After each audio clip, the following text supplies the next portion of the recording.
calling this session Into the Gnarley Forest. Since the last time we left, we were actually leaving the old Moat house. So hopefully we can get as far as the forest tonight.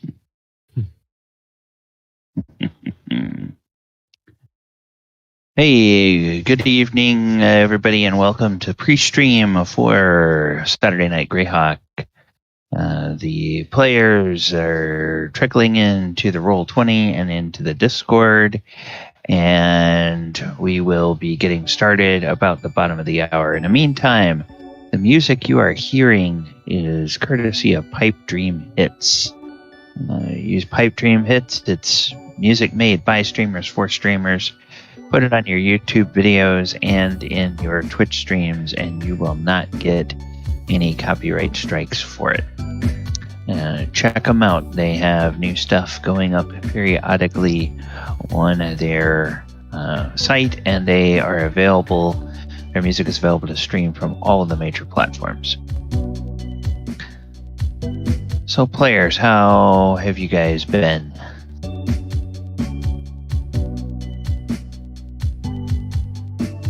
It's been 2 weeks since D&D. We've probably been craving our addiction. Yeah, and I thought the Sunday game was going to get a reprieve, but I think they're actually going to have three full Sundays off because the team finally started winning again. Although I shouldn't speak too soon because they are on the road playing tonight. So I'll have to see how they did after our session.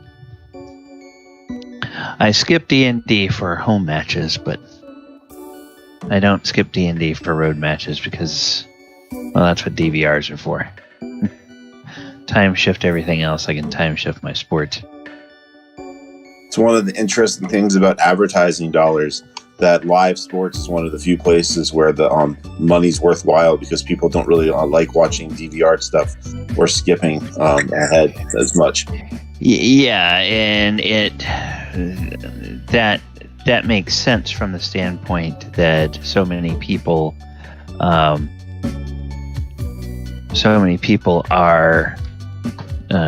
watching on their TV or their device of choice, and then also using social media to keep up with other things. So you kind of are seeing reactions to what's happening, even if you're not watching the game. So you get you get it spoiled more easily than, let's say, episodic TV. If you happen to be working one night when the next episode of whatever show you follow comes out. All right, but tonight is not about talking about live sports or talking about episodic TV. Tonight is Saturday Night Greyhawk, and welcome everybody. I am DM Galabond. I am joined here by the players, and we are ready to play session 15 of our game, where we are exploring the original Temple of Elemental Evil adventure. The party, the last time we met, the PCs had just met a new party member, a human paladin of Clangeddon. And I say everybody has met him except one person, as our player who plays our halfling was unable to be with us last time. And so Talon's player has not yet met Marcel, who in the game goes by Arcturus. And they concluded some business out at their old Moat house location. I'm going to go ahead and bring our map up here. This first danger area here on the map is where the old Moat house is located. And that is in relation to their home base town over here of Hamlet. And they have been able to get that sort of fixed up and ready to go. And what we learned when we started putting this thing on the map here is we learned that back in old D&D, their travel time, their distances, and their maps did not all line up. Because they tell you in the adventure it takes a few hours to get from Hamlet to the old Moat house. However, if we look at the scale here, every square is about a league, and a league is about 3 miles. And so if you go 8 squares or so, that's about as far as a person can walk in an entire day. So at the very okay, that's not right. At the very best of times, you're going approximately a day, maybe a little bit more than a day. Let's call it that. And now this should give us, so it's about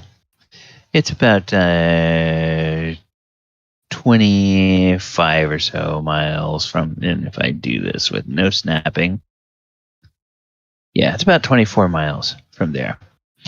So with the road, it would take normally a full day.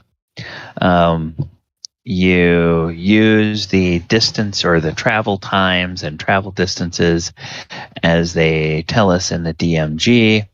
And when you start adding a cart to the thing, you immediately cut that travel time or that travel distance you can go in a day in half, because it tells us that while a horse can walk 24 miles in a day, the same as a man, you hook that horse up to a cart and it immediately drops its speed in half.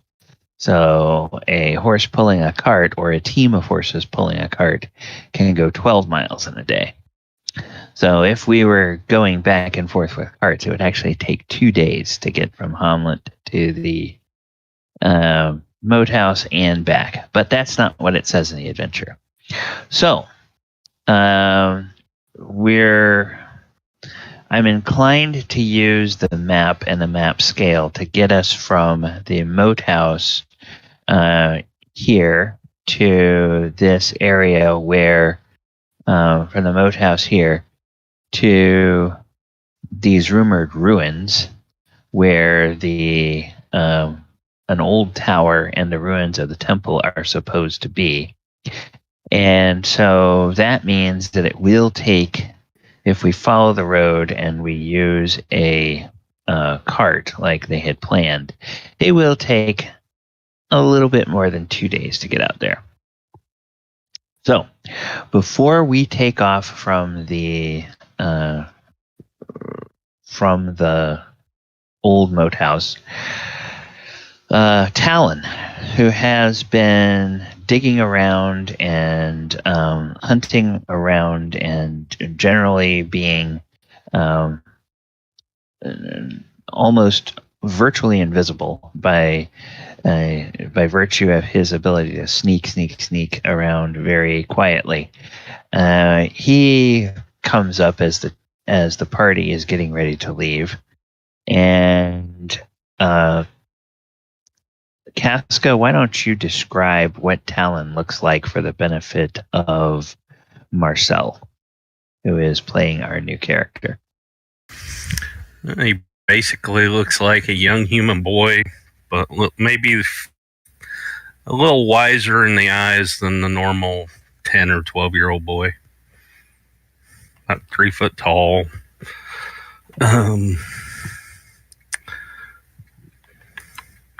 And he has black hair, green eyes. He's tan in complexion. Hair's long. Wears leather armor. Okay. And something that you notice about this human, Arcturus, you notice that he has the same holy symbol on that that Nico does. And other than that, Marcel, why don't you describe Arcturus for Casca? Sure. I'm a rather tall man. I am rather young. I have a scar across my face. And I'm wearing chainmail and a big sword on my back. That's about all I can describe about me. Okay. Oh, then I'm a paladin of Clangadan. Yes, he is a paladin of a war god. And as I described last week, I think that the notion of paladins in old versions of D&D is a little bit problematic from the standpoint that regardless of what church the paladin follows, rules as written state that the paladin is always supposed to be lawful good. But what if you're a paladin that follows a neutral deity? It seems like you would then be your alignment would be misaligned with the alignment of your deity. So the way I've always played paladins is your paladin has a code, and that code is sort of in the ethos of the god that you follow. And with Clangadan being the dwarven god of battle, who thinks, nothing is better than going and lopping off the heads of a few goblins and orcs and, raising unholy mayhem. Paladin should probably have that kind of attitude as well. So I think that Nico has been, or that Joe has been playing Nico pretty much in that whole, chop off their heads first and ask them questions later. And so that's probably the same kind of thing that we'll expect from Arcturus. And if Nico, as the cleric of Clangadan, ever seems to think the paladin is straying any, I'm sure the cleric will pull the paladin aside and have a conversation with him. But so that's sort of where we are with that. It just doesn't make any sense to say, oh, you're a paladin of a battle deity, so therefore you always have to help people, even if they're the people that have been trying to cut your heads off. Doesn't seem very paladin-like. They're multiplying. Is he as preachy as the other one? No, I'm much more insane. He preaches with his greatsword. So you should all know that trial by combat is a thing. Yeah. Yeah, trial by combat. All right. Trial by stone. True. Trial by getting rocks hurled at you. All right. Dunked in the water. See if you float, or if you float, exactly. If you drown, you're dead. Yeah. We'll find out. All right. So I believe that where we had left it is that the party has one cart, and whether they have 2 or 4 horses, or 1 or 2 horses pulling the cart, I can't remember. But they have one cart. They may have 1 or 2 horses to ride. I think, or did everybody get riding horses? Individuals may have bought riding horses. The money I put aside plus that 200 group money bought the cart and a draft horse for it. We had the large, and it's all the basic cart, but equipped like a wagon as you described it. And I used that one first level spell slot for purify food and drink on all the because the Gnolls let us know that there was like some oddness to the food from the keep. Yes. And what I was going for, you didn't hurt anything by using purify food and drink, but what I was going for is the fact that the Gnolls thought that meat that had been preserved by salting it and doing it made it taste strange, and it wasn't as palatable to them as meat from a kill that you go and cook over a fire right away and eat. Talon would agree. They didn't like rock salt with protein? Correct. They didn't like rock salt with protein. So purify food and drink. That's not going to hurt anything. And we were nervous about there being disease from like a bunch of disease cultists. So we just did it anyway to make sure that there was no diseases involved. Yeah, and I believe that you left the small contingent of guards from Hamlet at the Moat House, along with the stonemasons who were going to go back, who were going to leave to go back to Hamlet, and then get a workforce out there to begin work on the restoration that needs to be done.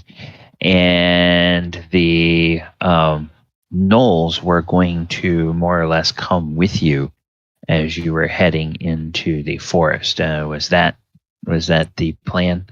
Correct. There was the squad that was going to go with us to Gnoll originally, but we changed plans, and now we're going to the forest. The squad that was with us is going to be like patrolling or working with the guard force, and there was a guard force assigned with a sergeant to the Moat House. Right.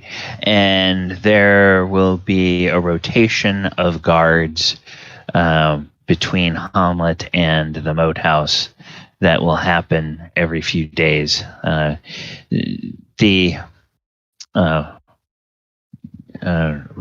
Lord Rufus wants to get those guards from the village militia in Hamlet. He wants to get them used to going on bivouac and marching across country and doing patrols and stuff like that. So he thinks it's a good idea to rotate them out and have them take turns doing guard duty out there at the Moat House. Now there's also the group of unskilled labor people fixing the road between the Moat House and Hamlet.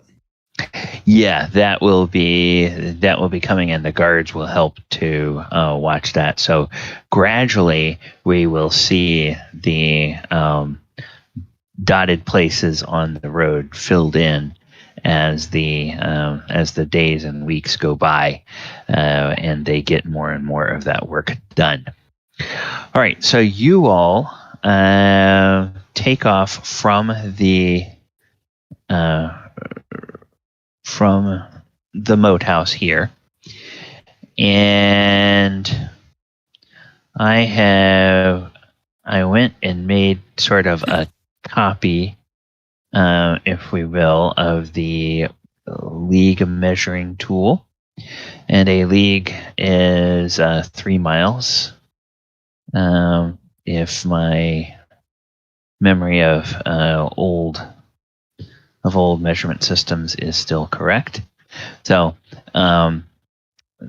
this 3 mile measure tells us how far you can, or how far a league is.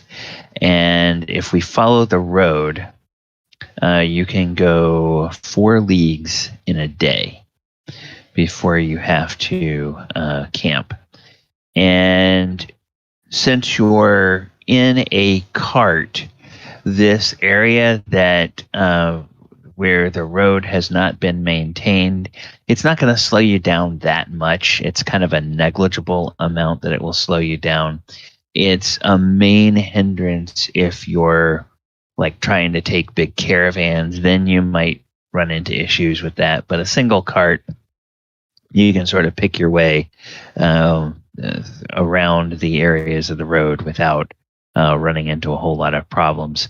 Caravans would have to slow way down, and they'd start to have their time be halved, if you will. All right, so we're leaving in the morning, I think. Is that correct? To head out? Yeah, I don't know why we wouldn't. Correct. I think we were planning on leaving right when it's like false dawn. Okay. All right. So we'll say that you can go 2 leagues before, or you can go 2 leagues before you stop for lunch, and probably to take care of the draft horse, you would probably about every couple of hours or so, you'd probably stop and give the horse a few minutes of rest, maybe give him some oats, give him some water, and then let him stop pulling for a while, and then at lunch probably untether him and let him go graze a little bit, and then hook him back up and go in the afternoon. So your first part of your day goes along, and it seems like you get to your first break without any issue. And let me see, I need to go back over here, and I need to I need to do this. Okay. I just want to make sure that you still know that the leader Arok is watching out for Min for me, for the shape-changing witch. Yes. Okay. So the Gnoll leader is sort of watching out to be sure that the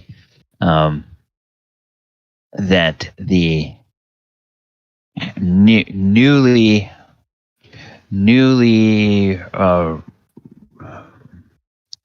I don't want to say reconstituted, newly transformed. Thank you. That's the word I was looking for. Newly transformed half-elf, who had been some sort of a feline humanoid before, is not indeed some kind of a witch. And a witch. She's a witch. But that's not I'm Min. not a witch. I'm your I don't know wife. who that is, but that's not Min. Yeah, the halfling is convinced that somebody has done something with Min as well, and that we now have an imposter. As am I. Okay, hello there, KD. Thank you for joining us this evening. All right. So you get to your first break, and you're just kind of running across country or rolling across country. What are you guys doing? How are you going? Is there anybody that's scouting ahead, or I think that asking? I think the Gnolls and our ranger should probably be the people taking charge of leading the direction and scouting. and then the paladin and the cleric can take up like rear guard because we'll make the most noise. True. Okay. I'm okay. All with that. right. Maybe with Archimedes in the back, right in front of us, because I want to have him playing music because I get bored with these marches. Talon will sleep in the cart. Okay, and who's driving the cart? I'm not proficient in land vehicles. So maybe the cleric's walking behind everyone else in the paladin. So Arcturus, you know how to drive a cart? I know how to ride a horse. Marcel, your voice is really muffled.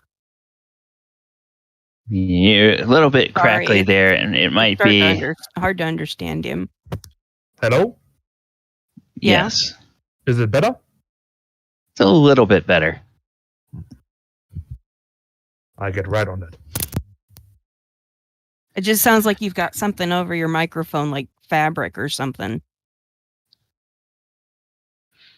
Anyway, please continue. All right. I'm sorry. It was just bothering me. So Quint, you know, how would you work out with the Gnolls about scouting ahead? I mean, I think we want to stay a little bit ahead of the group. Maybe like, I would be ahead of the group. I'm not quite sure how far, just something that would be reasonable. And then maybe a little farther, like straight ahead of me, another Gnoll. And then maybe a couple of Gnolls off to the sides of the wagon. Kind of like a triangle just to cover a little more area so that we're not just all looking forward and something comes up from the side, surprises us. Okay.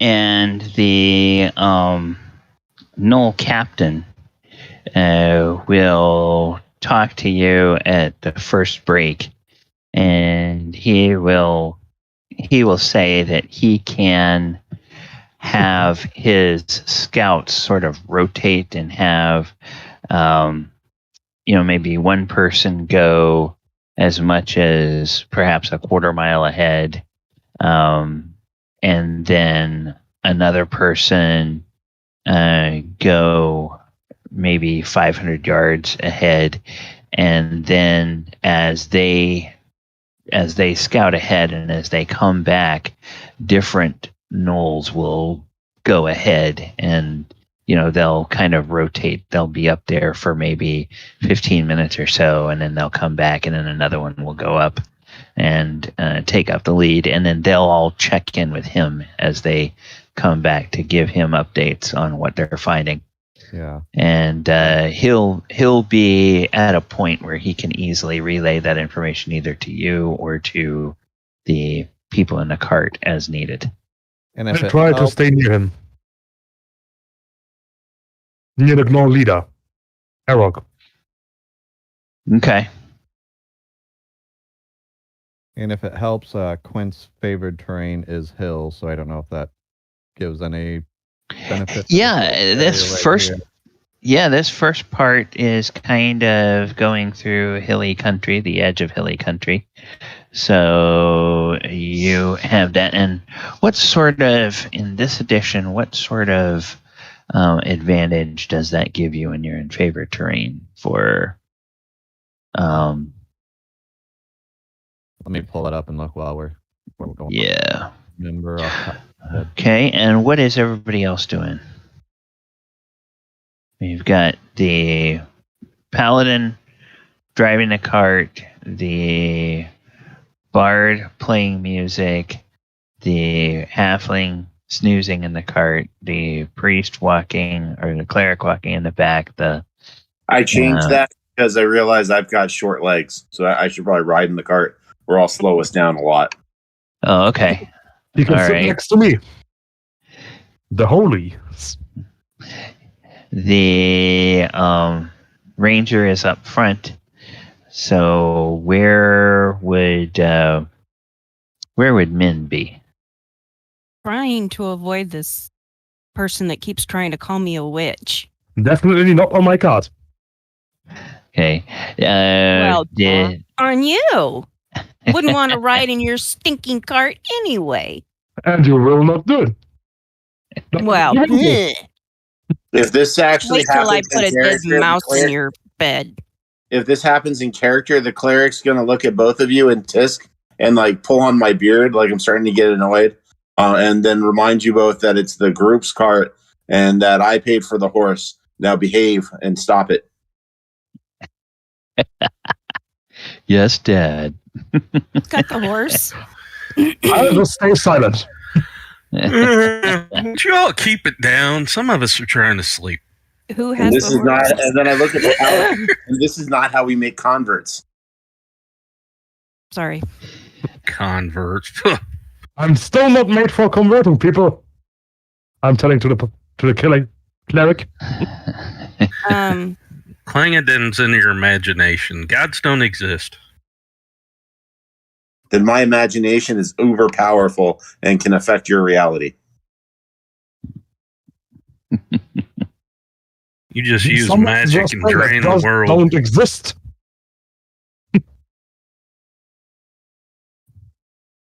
Because Clarence is the god of everyone here. No. No. I've been shocked. It's okay, pretend man. You can sit next to me. Thank you. So me.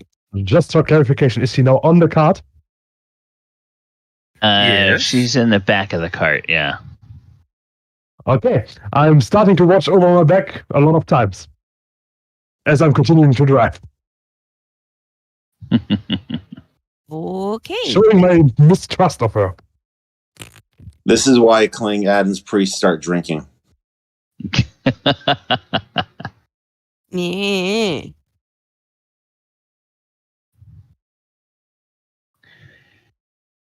Okay.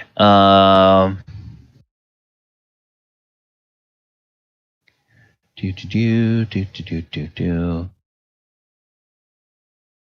Oh, okay. Basically,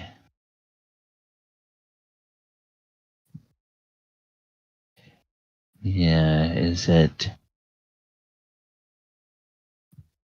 Your basically in this edition, your favorite terrain gives you a bonus to some of your skills while you're in that area, I think. Okay, I haven't been able to do it yet. Yeah, I'm looking at the player's handbook, and I think that's in. And then then also it talks about, do you have a favorite enemy? I do have a favorite enemy. That's giants. Giants. Okay. All right. So,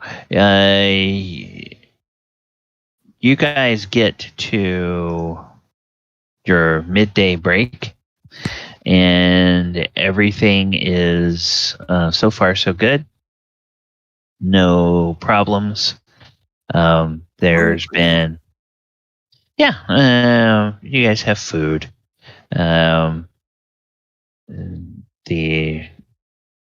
guess y'all will let the horse off the yoke for a little bit and hobble it to a tree over there, and it can kind of graze in the shade a bit and get some rest. And do you make a campfire for your lunch, or do you have a cold lunch?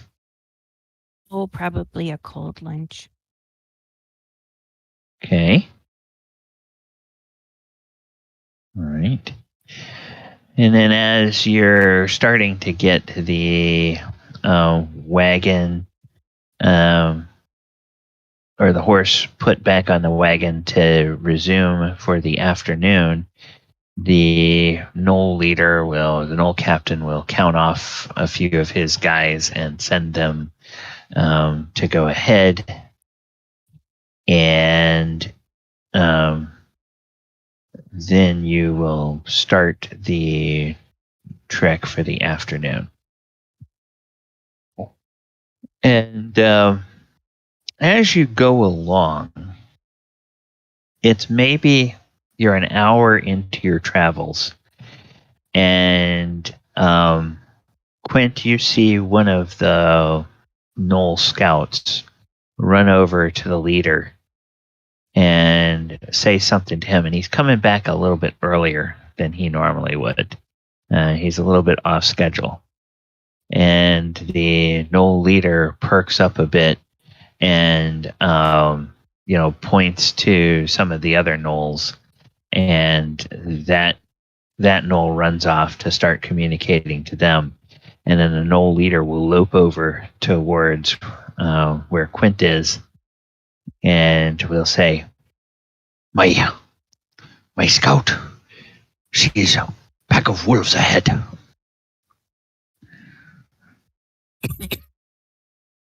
Go wolves, huh? Okay. I'll let the others know what's going on.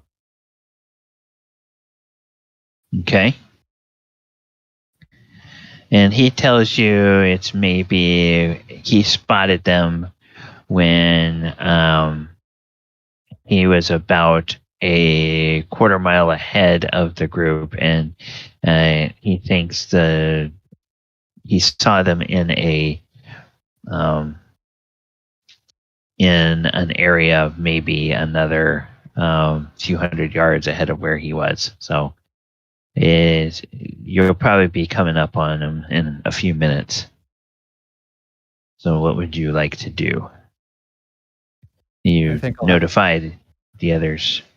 Yeah, I'll let the others know there's a pack of wolves ahead, and then I'll have the Gnoll kind of show me where they're at.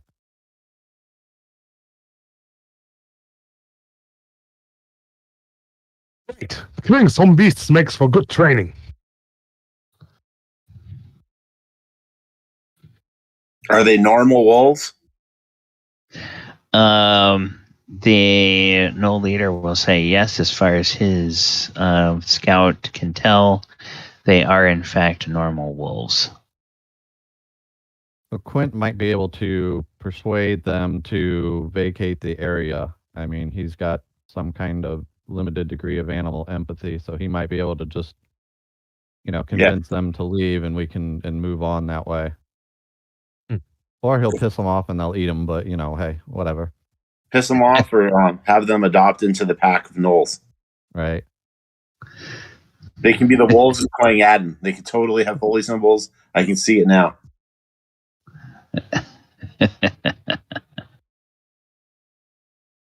So yeah, Quinn will go with the Gnoll that found them and get closer to see them.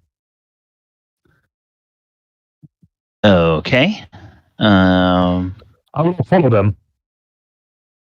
I'd rather you didn't. I put my hand on your shoulder and let's stay back enough so that we don't draw the attention of the things that hear well in our super loud armor. Ooh, but I'm thirsty for a fight. I'll spar with you later. I'm sitting back on the car. Okay. Grumpy. All right. So let me see. I'm going to go here and bring our.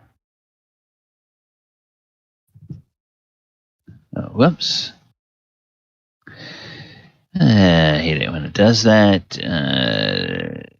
Off. Okay. All right. So, this is more or less a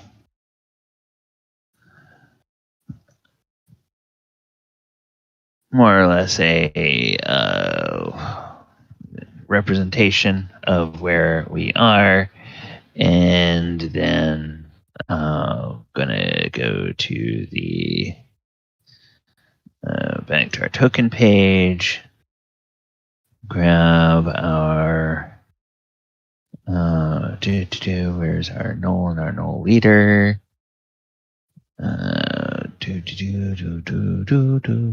Okay. So Gnoll and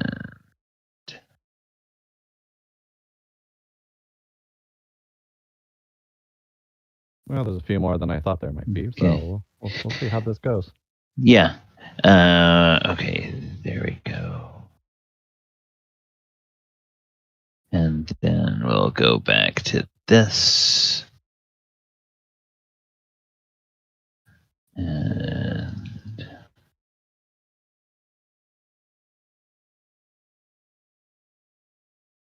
okay. Oh, whoops. Didn't take the other one with him. I thought it would, but it didn't. All right. And all right. So you guys are there, and there's a couple of other gnolls that are sort of trailing behind them, and they're kind of all staying within sight so that they can quickly relay a message back to the cart as necessary. All right. So, All right. what would you like to try to do? Well, I'll try and identify which one I think might be the alpha of the pack. Well, first I'll tell the Gnolls to just kind of stay back here and come help me if this goes south. Otherwise, just wait here. And I want to try and identify which one looks like the alpha of the pack. And I want to try and approach him and just convince him that, it would be in their best interest to just kind of leave this area for now. And I'm looking on page 41 of the player's handbook is where this is for the ranger. Okay. All right. And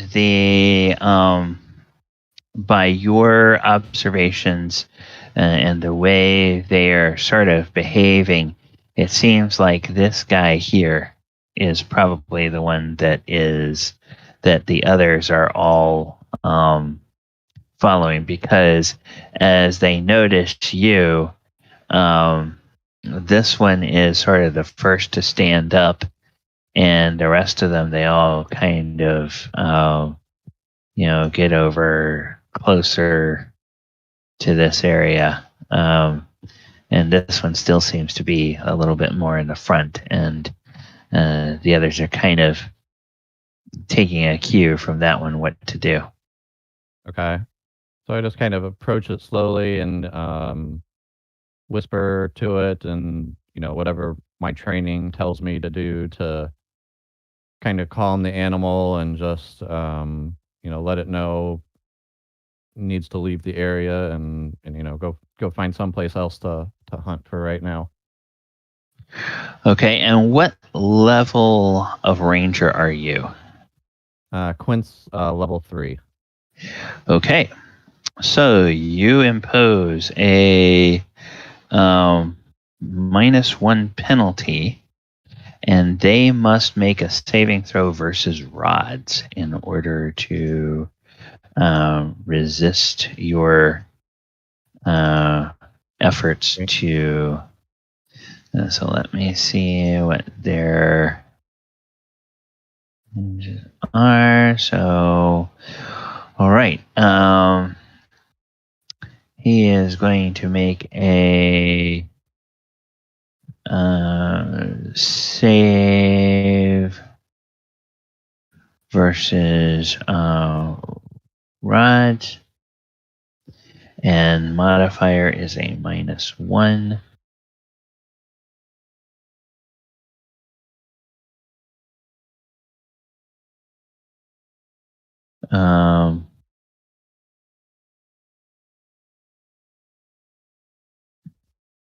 Okay. That is actually a failure. Okay. So they fail their check. So as you are close, as you get closer, the wolf this alpha wolf sort of relaxes a little bit.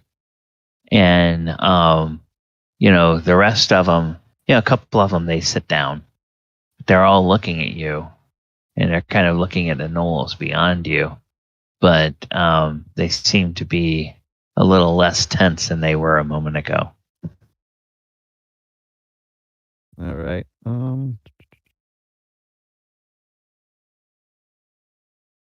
Is this one of those skills you do once and that's it, or is it? It's a. I think it's a skill that you. Okay, since it fails, you can shift them one category as you choose. So if you want to. If you want to shift them right now, the reaction is before you came up, the reaction by default would probably be unfriendly. So Sure. you could shift it kind of to neutral. If you wanted to try to shift it to friendly, then you'd probably have to do that again. But by shifting it to neutral, you probably are going to have a chance to get closer. And then, would there be anything else you would try to do to sort of convince them, if you will? Yeah. I'm not sure if bringing the gnolls up to try and, I don't know that intimidate would be the best way to try and get them to move. I'm worried that would go south pretty quick. I think Quint will just, if he can make one more attempt to try and change their demeanor, he'll do that. If he can't, and it looks like that, nothing's really happening with the wolves, then he'll maybe try and back up and get back with the rest of the group and see what they want to do. Okay. All right. So you're going to then try to shift them more towards friendly, which probably means you could then influence them to do something for you. Yeah. Yeah, we'll try that, and if it looks like it's not working, then he'll back up slowly to try and get back with the rest of the group and see what they want to do. Okay. Then we'll do. Okay. The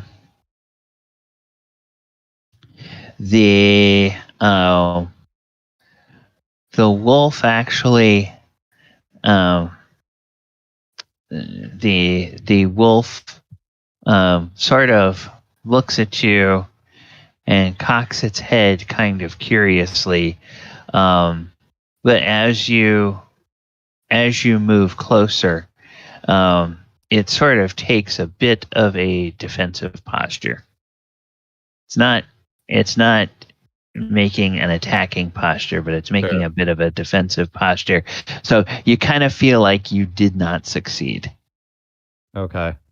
I'll start backing up again to get with the gnolls, and then we'll head back to the party and see Okay. if they try and go around or what they want to do. Okay. All right. So this has all taken maybe 5 or 10 minutes for Quint to do. So you guys eventually see Quint come back along with the 2 gnolls. And what do you tell them? I'll let them know that there's 7 wolves up there, and that while I tried to, persuade them to vacate the area, I unfortunately this time I didn't have any luck. I don't know if they want to try and detour around from the path a little bit to go around them, or what they want to do. I think we should just move forward. We outnumber them by a lot, and I think if they're like cool with you at the moment ish, they'll probably back off rather than be aggressive towards a larger group with someone they just talked to. It could be too, actually, if you noisy guys want to go first and make Yep. some noise. That would Sound good. Oh, this is a chance to sing the drinking song of Clang Eden. and I pull out a flask.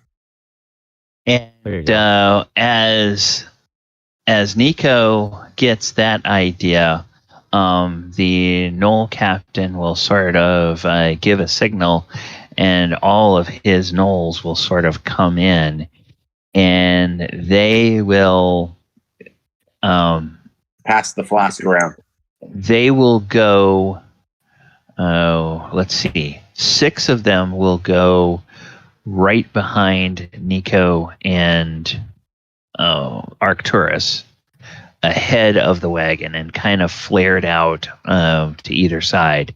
And then 3 of them will fall back and be behind the wagon, and will come up that way. So that it's, you 2 guys, a large group of Gnolls, then the wagon and everybody on it. And then the Gnolls will be bringing the three Gnolls will be bringing up the rear, and then Quint, wherever you want to be in that, whether you want to be ahead of the holy men, or you want to be beside them, or you want to be on the wagon, it's up to you. I'll ride on the wagon. Just I can keep an eye on the wolves a little better that way. Okay. I want to take about like a 30 seconds to a minute or so to try to teach the sounds of the song to the Gnolls. And I look at Archimedes, and I'm like, I'm sorry, because he's going to cry hearing this. But so the Gnolls are in bad Dwarven going to poorly sing. Please spare us. And can we keep one of the wolves? Can we keep one? Oh, can we keep one of the wolves? Oh. Maybe in the future you could come out here and we could try to like befriend the pack, but like it takes more time than like one day to make animal companions or animal friends. But I don't have a furry friend anymore. Real men's gone. What? You just compare you to a wolf. That's like making calling a cat a canine. They both have fur. Okay. You guys, if you want to, you can. Actually, I know what I can do. I can go here, and I can bring that and put that on the. I can put that on the map. Okay. So we actually now have a cart here on the map. I'll move that up a little bit. So you guys who want to be on the cart, can put yourselves there on the cart. We'll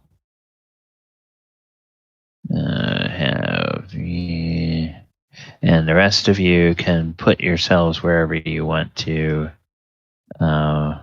be.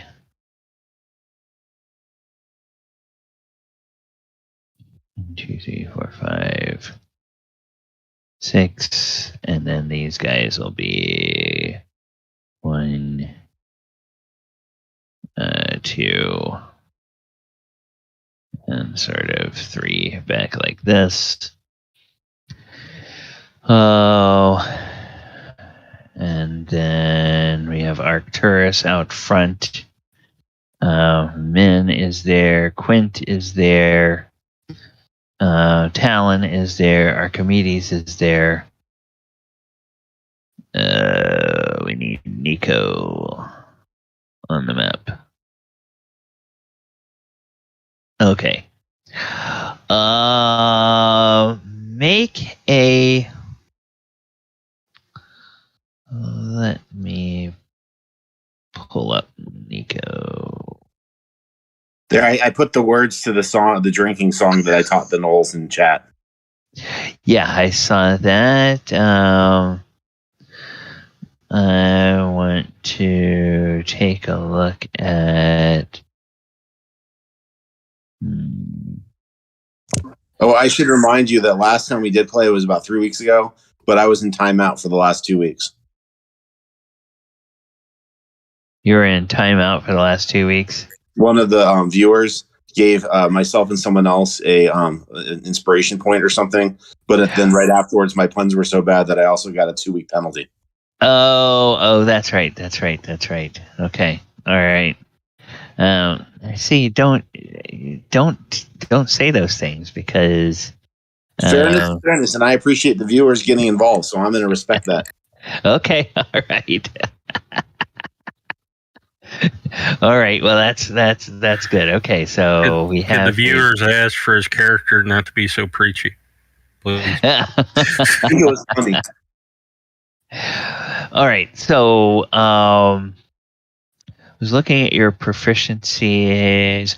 I'm going to say make a charisma check, and this is how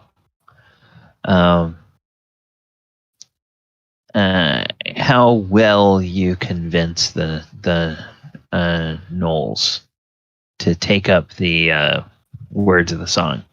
Can I have help from the paladin who speaks Dwarven and Gnoll? Sure. Who's also a paladin of Klinghaden. So I'll get Arcturus to help me with this because he's really good at everything that's more charismatic. Yes. So Arcturus, you can make a charisma check as well. This will be. Should I roll or should I just wait and let Arcturus go first and just assist and give Arcturus a bonus? Yeah, we'll let Arcturus roll. So Arcturus or Marcel, when you pull up your character sheet, and you go to your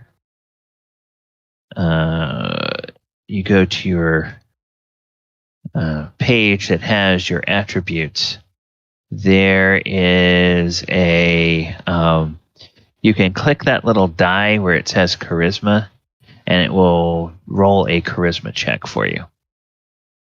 And it should put that in the chat for us.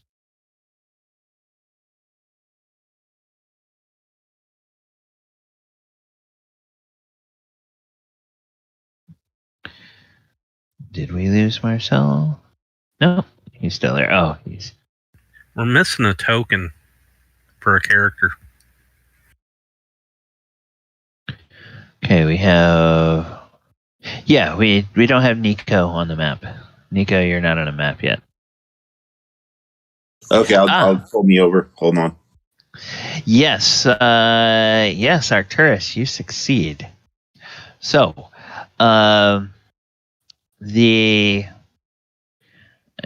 for anyone who understands Dwarvish, there is Dwarvish gibberish that is being spouted by these Gnolls because they're basically imitating sounds and not really speaking words because they don't understand the Dwarvish language. They're just saying things that sound like it. But for those of you who do not understand Dwarvish, there's a semblance of the sort of the sounds of Nico's words coming out of the Gnolls, but with the 6 Gnolls in front singing, as well as Nico and Arcturus up front singing, there's 7 different tunes in 7 different keys that are being done. So poor Archimedes is just like, make it stop.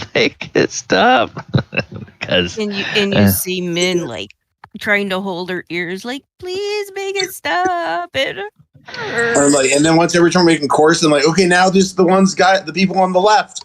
Okay, now they're halfway through. Now the people on the right. And about this time, she's like trying to bury slit the her dwarf's head throat? somewhere. I thought he said auto-tune, not out of tune. Yeah, not auto-tune, out of tune. It's out of tune.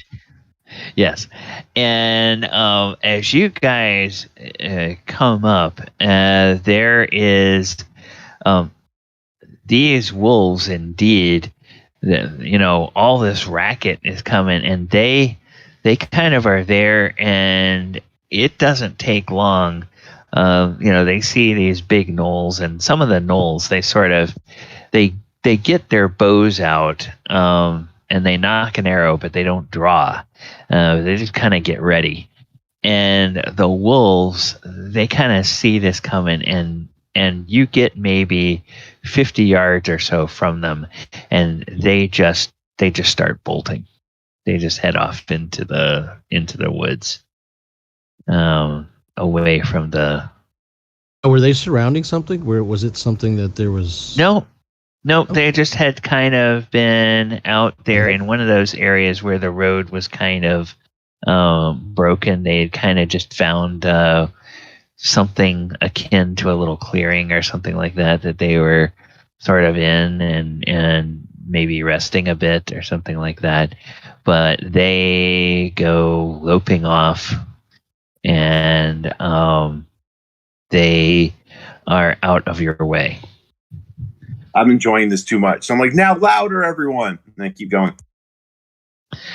Okay.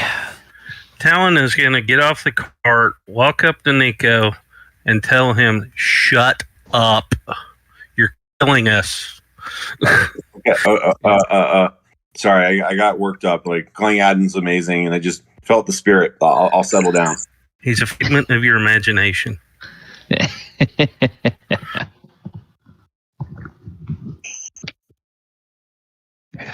All right. So, as the wolves head off, the gnolls sort of give a little, a little cry of victory, that they were able to get the danger out of the way, and you all continue on your merry way. And let's take it back to here. And then you get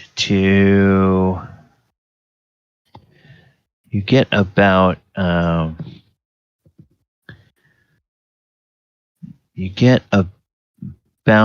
here.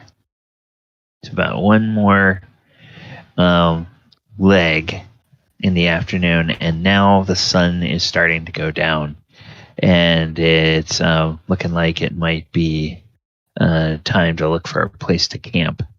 Now, you're in one of these sections of the road where the road is kind of broken up a bit. Do you want to go make a camp away from the road, or just off the road, or what kind of area would you like to try to find? Because it's kind of more or less grassland here. There's a few little stands of trees around, but it's definitely not forest in this area, and you're sort of out of the foothills. I think we should trust Talon. We should trust Talon to coordinate with the gnolls and give us the best advice he can give us.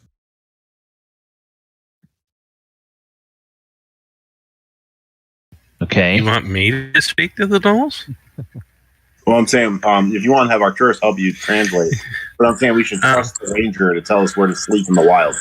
Well, that would be Quint. That's Quint. Oh, I'm sorry. Then we should trust Quint. I was just getting too mixed up. Okay. I lost all respect losing when I didn't make that roll with the wolves there. Yeah, this ranger's useless. Let's let the I should have run away with the thief wolves. do everything. Yeah. And I had a little too much of the dwarven brandy with the singing. So Yeah, there you go. Rich can conjure us a house. he's racist. Anything that's not a dwarf looks the same. Yeah, I think we can look for maybe like a semi-sheltered spot where there's like some place we could maybe build a fire that's at least partially, kind of protected, so it's not this bright beacon all the way, that people could see from any direction. But if we could shelter it a little bit to have a little cover, if we've got to walk a little bit farther to find that, that's fine. But just not knowing what's out here, I don't think just plopping down in the middle of any old spot would be a good idea. Okay, so you guys are able to go off the road, and you get off the road and you find a spot where you can build a campfire. And as soon as you build a campfire, you realize something. Boom. When you build a campfire, there is actually a camp there. And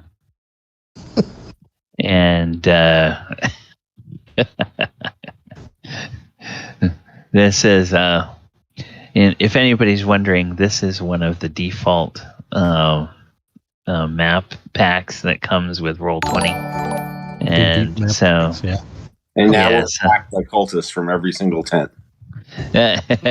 Well, we'll just say you have enough tents for what you need, and we'll just ignore the rest of them there. But yeah, okay. So maybe maybe you guys are in this tent over here. Is where you would be. Okay, come on. It is not. We only have just a couple of tents. This isn't all of them. Or is No. This isn't all of them. Go to the tent tavern. Yeah. Yeah. So, you guys can get a fire build, hobble the horse and whatnot, and then sort of settle in. Are you going to have rations for dinner? Are you going to try to hunt for something for your dinner, or what? Talon's going to walk up to the leader of the Gnolls and kind of tug on his whatever he's wearing. Get his attention. Yeah, he'll look at you and he'll give you a big toothy Gnoll grin. Oh, hello, little one. I need fresh meat. Oh, yes, fresh meat. It's good. We think we're going to go hunt for a deer. You like deer meat? Yes. Ah, good. You have skill with a bow? No, I use sling. Oh, you sling. Well, sling good for rabbit. Sling not good for deer. You go get deer, I'll go get rabbit. That sound like deal. Okay. And he then changes to Gnoll and growls some orders, and about 4 Gnolls limber their bows, and they go off. 2 of them go off one way this way, 2 of them go off the other way, and then he will come back and he will report to Archimedes and to Nico that he has sent 4 Gnolls off to try to find a deer, so they can have some fresh meat for the evening, and says that the little one said he was going to go off and hunt rabbits with a sling. So as you look around, Nico, or not Nico, Talon has walked off. So, what do the rest of you do while the Gnolls and Talon are off hunting? Who gets the fire ready? Who sets up the tent? Who does these other sorts of things? Quint will Go get the ahead fire and ready. go He's out got and that start skill. collecting wood for the fire. I tell them to Okay. do it. No one goes off by themselves, so bring somebody with you. Or Nico will go with Min then, so she doesn't go by herself. Okay.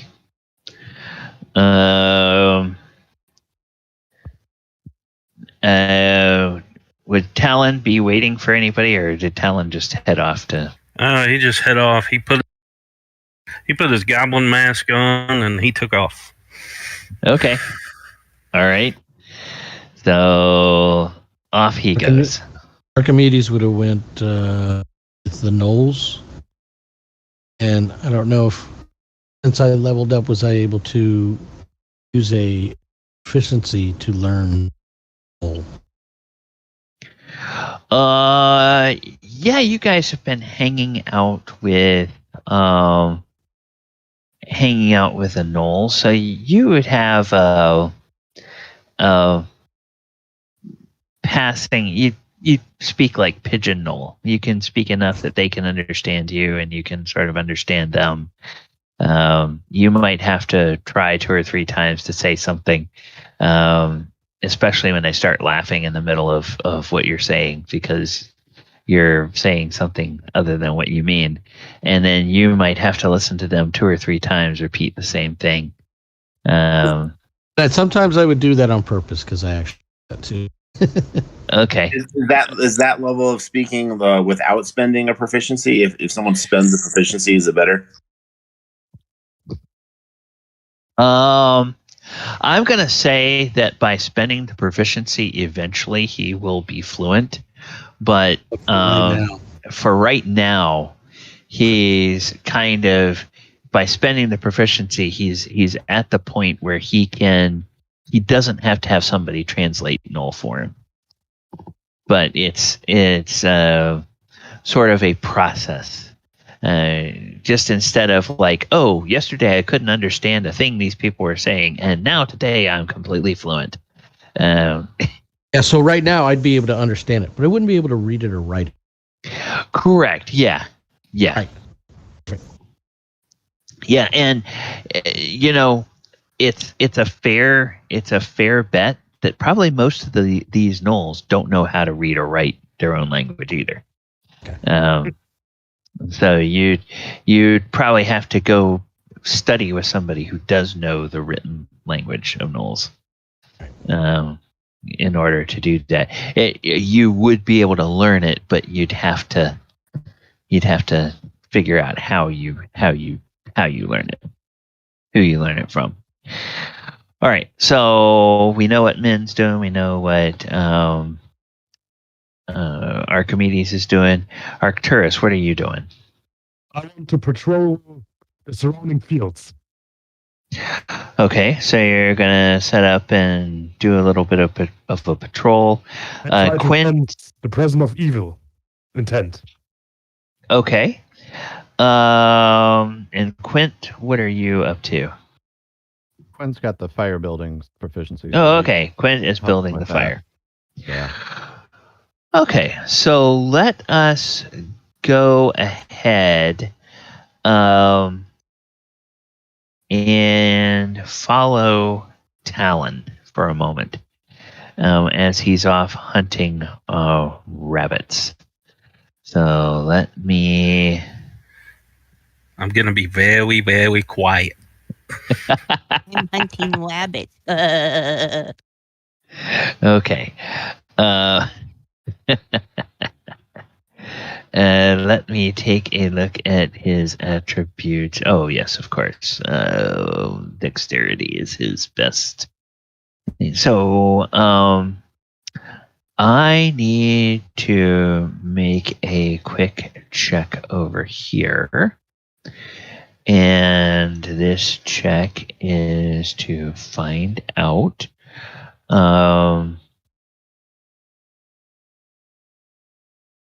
Okay. All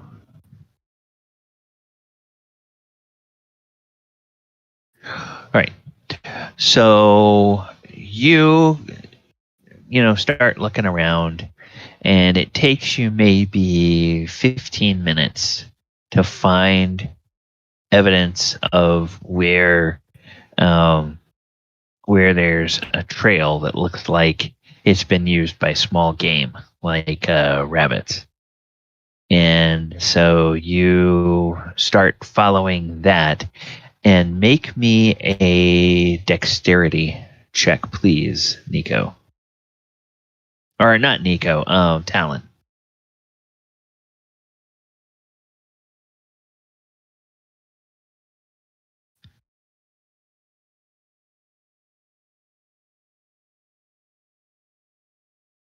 Okay. All right. Well, you sneak up on a rabbit. You see it over there munching on some leafy growth, and it doesn't seem to have noticed you. So, if you like, you can go ahead and make an attack roll with your sling. And I'm saying it. I'll be saying it. You're getting within range where you don't have any negatives on your attack with the sling. So you're able to get close enough that you can just make a normal attack roll. Okay. AC 11. Your sling bullet clatters into the bushes about a yard away from the rabbit, and the rabbit just bounds off and runs off. AC 11 is not quite good enough to hit. The virtual god of virtual dice hates me. Yeah. The gods are a figment of your imagination. I know this, but but the dice don't. I know it. These stupid dice, they think they're gods. And all right. So, do you want to keep hunting for rabbit? yeah, rabbit, squirrel, whatever kind of small game I can find. Okay. All right. So Or now, if a goblin happens to pop up, I'll take him on too. okay. So now I need to make a roll here. Ooh, interesting. Right after you dared the dice gods to do something. Ooh, I'm scared. Okay. The virtual dice gods. Okay. And in that case, let's make a check over here, and it's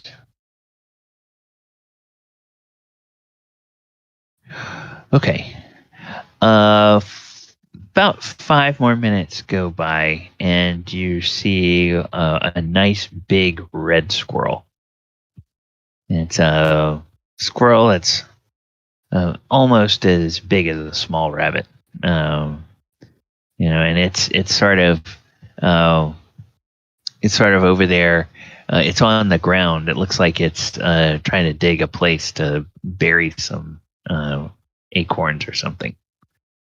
So you're close enough, or actually make me a dexterity check to see if you can get close enough to it without it noticing you. Want me to make a move silently check? Oh yeah, you can make a move silently check.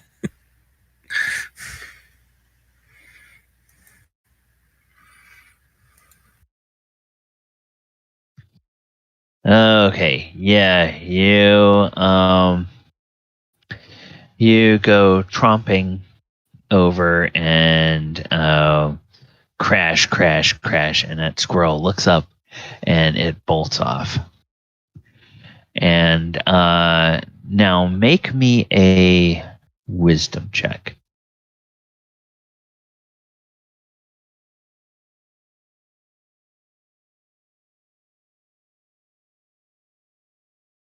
Okay, good. The squirrel goes bounding off, but when it does, you notice something. You left your camp, and by the direction you've been traveling, your camp should be a little bit behind you and to your left.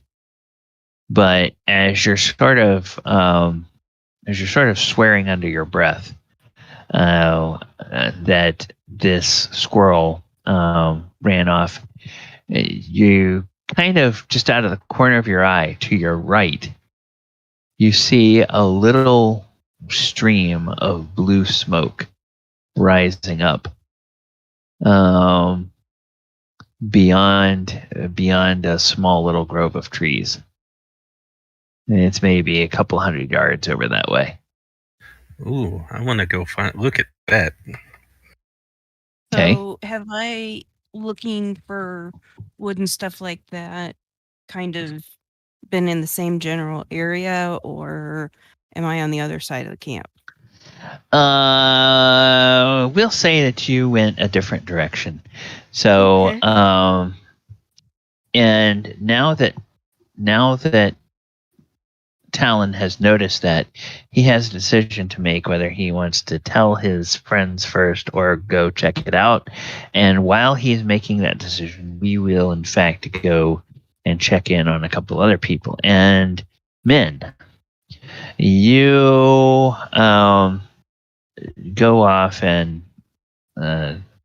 Nico is going with you, and you guys spend a few minutes. Takes you maybe 15 minutes or so. You're picking up a few bits of wood, and you're starting to get like sort of an armload of wood, and then Nico goes, aha, and there is a fallen tree that is over there, and it's a tree that has a couple of fairly good sized limbs, and it's kind of dry because it's been a bit of a dry late summer here in this area. It hasn't had a whole lot of rain, so this tree is good and dried out. And does Nico have like a hand axe that he would use for cutting wood and doing things like that? An axe that he would use like a tool instead of one that he'd use like a No, weapon? I just have my battle axe, but two things. One, while we're walking around, I would keep my eye out for any herbs that would be useful for herbalism, like healing herbs or food herbs. And then second, Nico, if the tree's not like a giant redwood, I would just say, hey, let's drag the tree back, and would like grab the tree and just start dragging it back to camp. Yeah, the tree itself is probably going to be too heavy for the two of you to move, but it's got a couple of nice sized branches. You could lop off one of those branches and take it back, and then that would be, good firewood for a nice fire this evening. Absolutely. Narratively, he tries to drag the whole tree back, but probably realizes he's not strong enough at some point. Yeah. It's kind of comical, man. You look and you see the dwarf. He kind of picks up. He tries to pick up the end of this tree, and the dwarf is maybe 4 feet tall, and the trunk of this tree is like maybe 5 feet in diameter, and he's like trying to pick this thing up, and it's like, yeah, this is not going to work. I was just really excited, and I won't use my battle axe on it, so I guess I just start breaking off branches. Okay. Yeah, if you want to take one of these branches, it's probably going to be or if you wanted to take one branch that would make enough wood for the whole fire, that's going to probably be about 18 inches in diameter. So that would have to be cut off. Perfect. If you want to break off smaller branches from that, then you could do that with a couple of trips back to the camp. Let's just bring the one big branch and leave Min's hands free in case we run into anything, and maybe to carry like my small. Bring a small pouch. But is there any chance we found like wild peppercorn or anything? Make me a wisdom check. see if you notice any of that stuff. You do have like skill with let's see. Yeah, I'm Yeah, proficient you in still have herbalism. you have skill with herbalism. So it's not a matter of you have to identify. It's just if you see it. Yep, which you do. You do see a few herbs that you know. We'll say there's like 2 herbs that you know that would be good for some of the poultices that you make, and then there's 3 herbs that would be good for seasoning for cooking. So you get a little bit of both. And yeah, this branch that you find, it's still attached to the main tree. So if you want to get one of the whole branches, you'd probably have to go back and get an axe or get somebody with a hand axe to come back out with you and chop it off. Or you could just go and start breaking off smaller branches, which means you'd have to make several trips back to the camp to get enough firewood. So Could I break off a bunch of branches and just tie some rope around them and like use and make but basically you know how you can make a sled by taking 2 longer branches that are about 6 feet wide, tying some rope between them, and then binding some wood on top of that, and then just driving. Yeah. Between you and Min, you can do that. So maybe it takes you half an hour to do all of that, and so it's getting kind of dark by then. Meanwhile,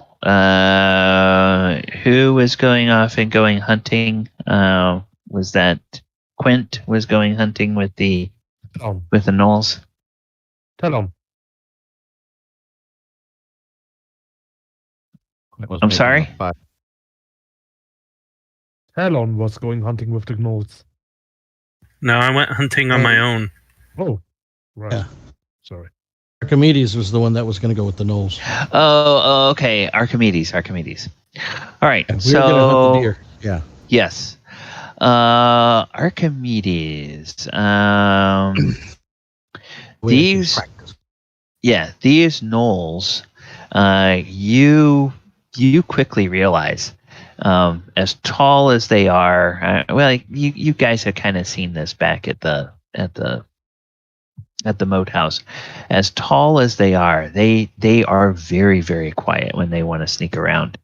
So let's see, it takes you all right, it takes you about 15 minutes following. They stop every now and then, and they just sort of raise their noses to the air, and they don't verbally communicate. They use little hand signs with each other to point in directions, and they do the same thing with you, and they just hold their hands in front of their mouths as if to be quiet, or as if to stay quiet. And they lead you off, and sure enough, you see over there a buck, about an 8-point buck, and so it's kind of a small buck for this time of year, but it'll definitely feed most of the group. Party? Yeah. So yeah, they sort of kneel down and they pull their bows out. Do you want to get in I'm position? basically imitating their exact kind of deal to feel of what it is to be like that. Yeah. Make me a dexterity check, and this is to see, or you don't get to move silently, do you? I do not. Okay. So go ahead and make a dexterity check, if you will.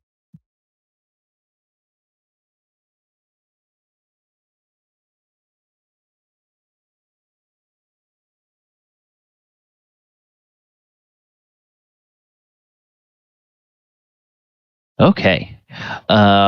You find a nice spot and you sort of kneel down and you take aim, and then you're able to go ahead and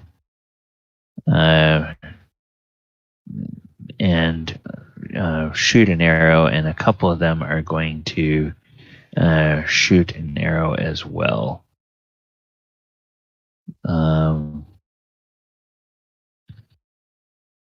Okay. And they will.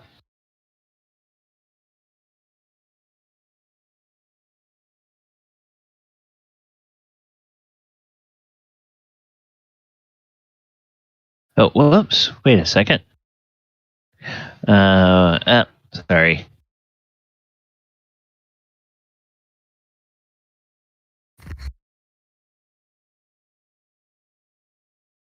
Okay. So you let fly an arrow, hit AC 11. That sticks into a tree. One of the gnolls lets fly an arrow. It's an AC 1. It is a direct hit with a sheaf arrow. And that sheaf arrow deals 8 damage.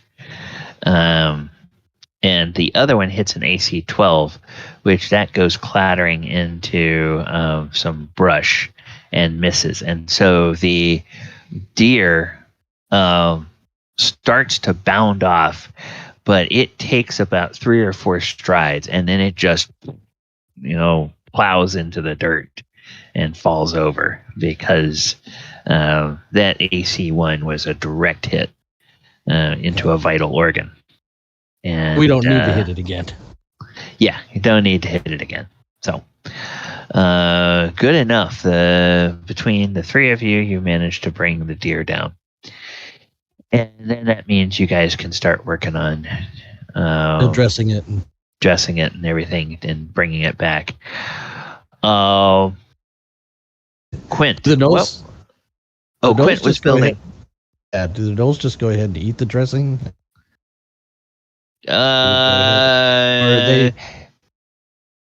They actually start separating things into different piles.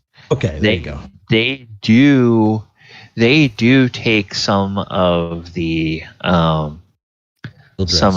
dress, and they will put it into sacks, and they will then also start working on the carcass because they tend to like to cook meat as well, but they do have uses for the dress that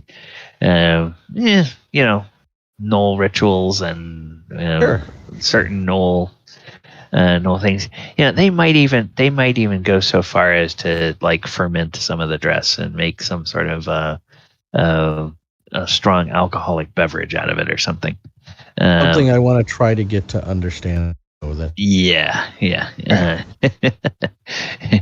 Blood whiskey or something like that. That they very nice. Ooh, blood pudding.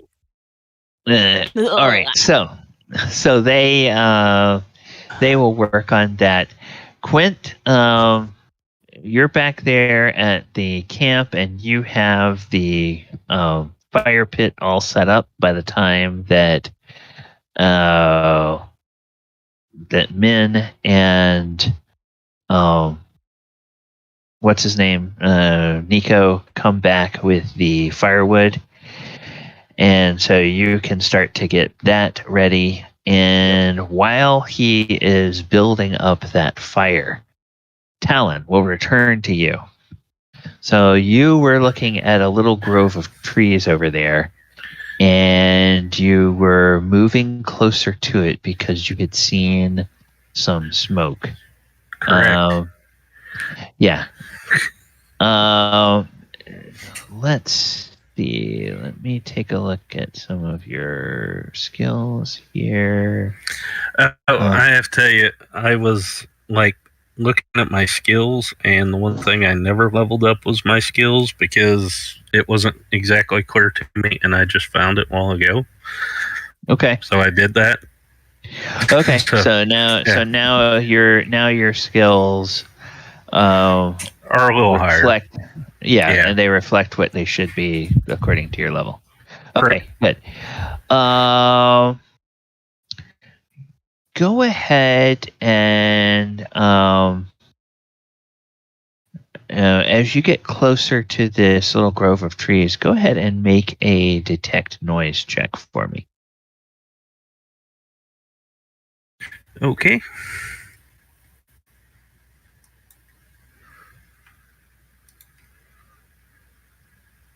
Okay. Yeah, you don't hear anything. You just see the smoke over there. You can tell as you get towards the grove of trees that the smoke is coming up on the far side of this grove.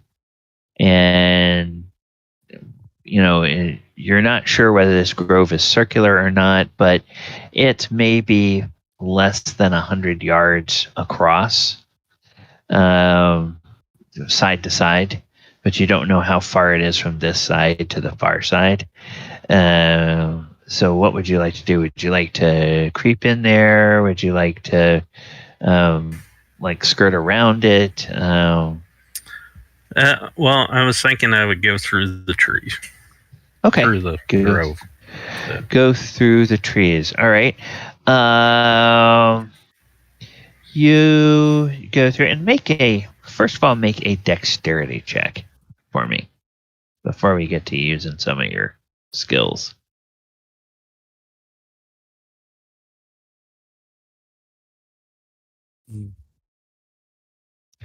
Okay, you take a few steps, and man, you're just finding every little small twig, and it's just like crunch, crack, crack, crunch. You sound like, to your own ears, you sound like you're as loud as Nico when he's singing a drinking song. Nico anytime. Yeah. So you stop that and you listen, and you don't. There doesn't seem to be any that doesn't seem to have caused any reaction. You're smashing around like that. So what would you like to do? Would you like to try some of your thief skills to try to move silently through the woods? Yeah. Why not? Okay. Go ahead and make an attempt to move silently.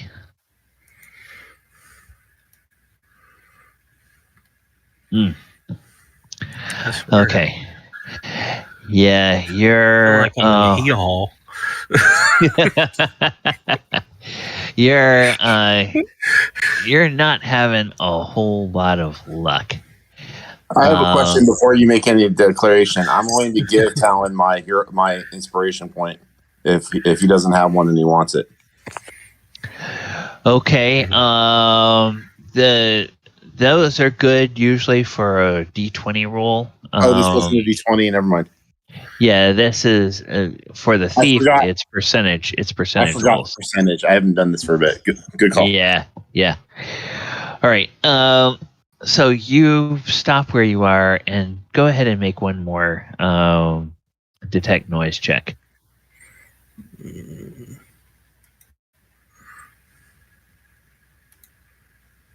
Oh. Okay. So as you're sort of under your breath cursing at yourself, you hear voices in common drifting on the wind towards you. and you hear the voices of probably humans. They're speaking, and there's a couple of male voices, and they're laughing, and they say, "Oh, well, I don't know what the hell they wanted us going way out here in the forest like this. There ain't nothing between Nulb and Hamlet.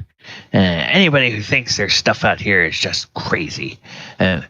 They are getting to go and hit all of the caravans and rob all of the loot, and we're just running out in the woods like we're a bunch of, I don't know, like we're a bunch of Boy Scouts or something. This is not what we should be doing. We should go back to Nulb, and we should tell that good for nothing that if he thinks there's something out here, he can just go out and find it himself." And another one says, yeah, hand me some of that brandy. And so there's voices up ahead, and that's in the direction that you saw that smoke coming from. And you hear at least 2 or 3 different voices talking, and then several other voices laughing as well.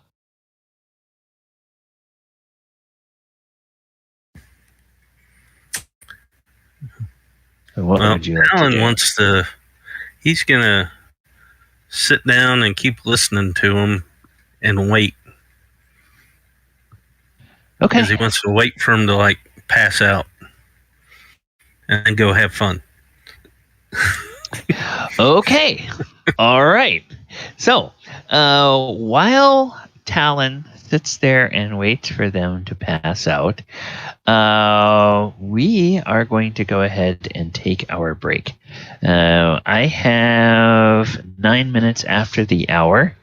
I'm going to go ahead and set the timer here for a few minutes, and and bring this up.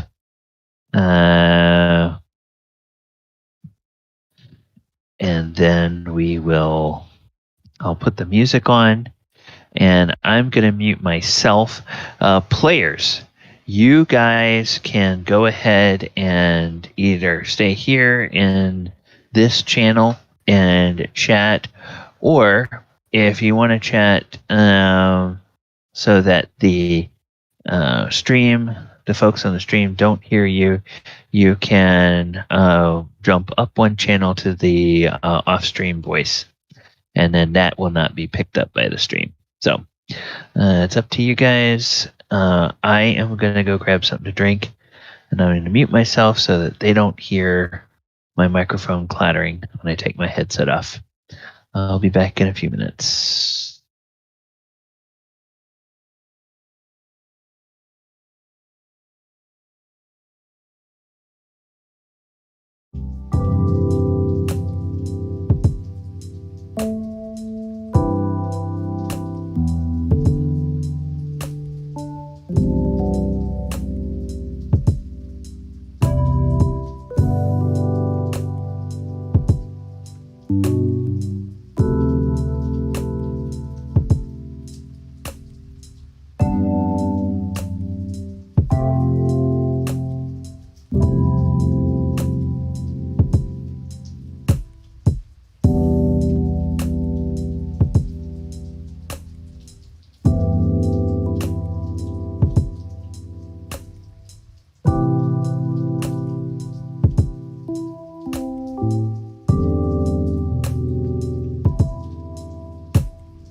Just a random note, Arcturus, if you need to know, I have a whetstone that I'll share so we can keep our weapons in good condition.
Okay.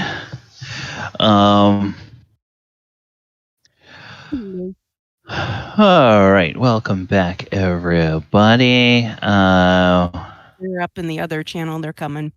Okay. All right. Welcome back, everyone. I wanted to mention, I saw it just as I was heading off to break. I saw that Doors of Fear was in the chat this evening, and wanted to let everybody know that when we get finished here, I'll be going ahead and raiding over to Doors of Fear's channel, because he's doing a special stream this evening. So when we finish, we will be going over there, and anybody that wants to hang out and watch some fun games, you can stick around, and we will be raiding his channel. All right, so to recap, Talon was waiting for the brandy to have its effect on the people he was hearing at the camp where he was. The Gnolls and Archimedes were dressing a deer and getting ready to bring that back. Quint was working with Nico and Min to build a fire out of the firewood that they brought back. So let's go to our camp and have a look at our camp. And so I'll go grab I'll grab Quint. And come on. All right, come on. Dadgummit, you get out here.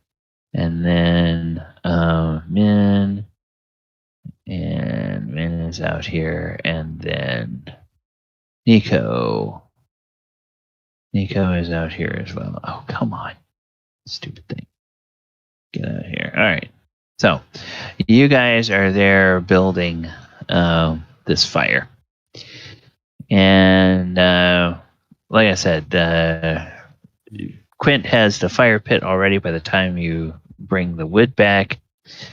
And so you're there putting that wood on. And you don't see any of the rest of your companions. There's a couple of the gnolls that are kind of off at the perimeter of the camp area.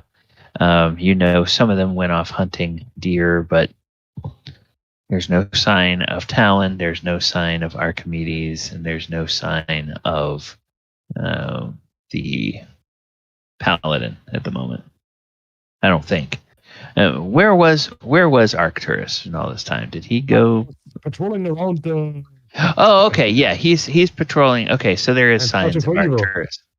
Yes, Arcturus is walking around the camp, and every time he passes by one of the gnolls, if the gnoll looks like it's sort of slouching a little bit, he'll just sort of,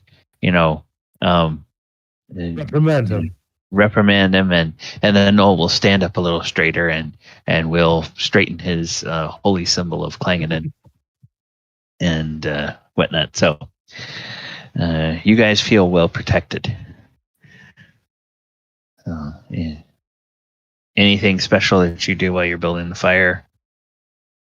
I'm a dwarf, so I'm good with rocks. If there's any large rocks nearby, I'll find a flat one or two, and that are like good for taking on heat, and put them right around in the fire pit, so we can like cut pieces of meat and put it on top of the stone to give it a little bit of a sear, or use them also as like heating rocks inside of a tent if it's a cold night. Okay. All right.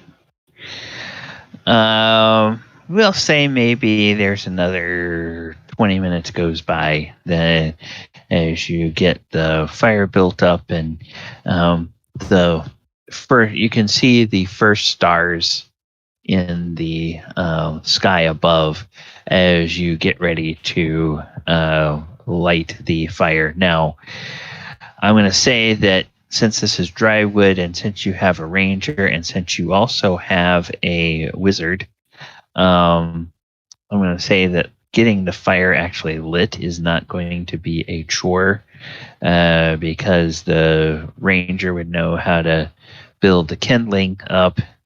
And if worse came to worse, Min, I know in this edition there's no real cantrips for spells, but you probably have some sort of minor magic thing where you can produce a flame, like a candle flame, if you need to.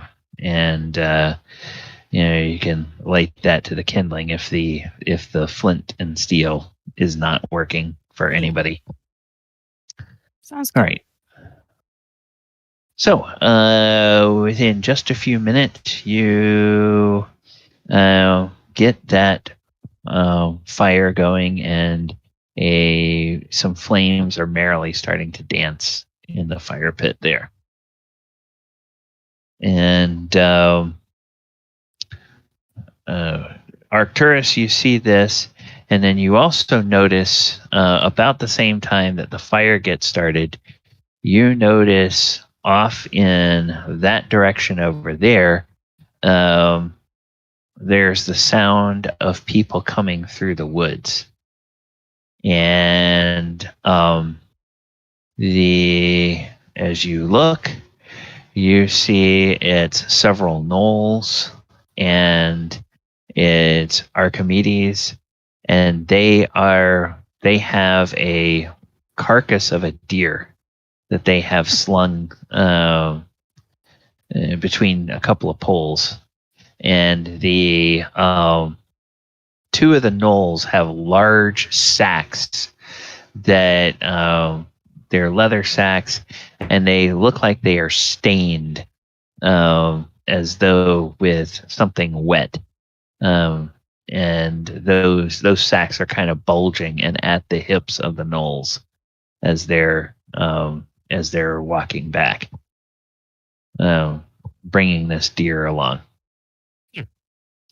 So they are coming into the camp, and so let's see here. Whoops, dadgummit. So Archimedes would be coming into the camp, and he would be in the company of several of these gnolls. We'll say the gnoll leader, and then 3 others. So we'll copy that. We'll move back over here.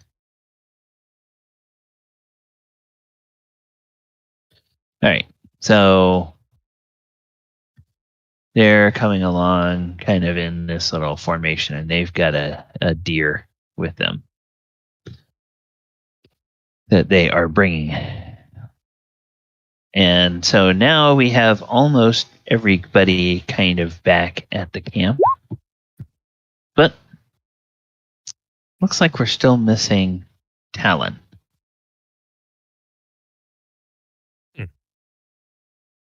I'll look around and go, so what was Talon doing? Why he's not back yet? And the gnoll leader says, he was going to hunt rabbits. He has not returned? No.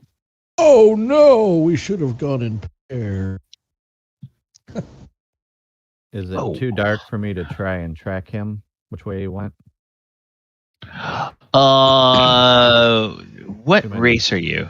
You half elf?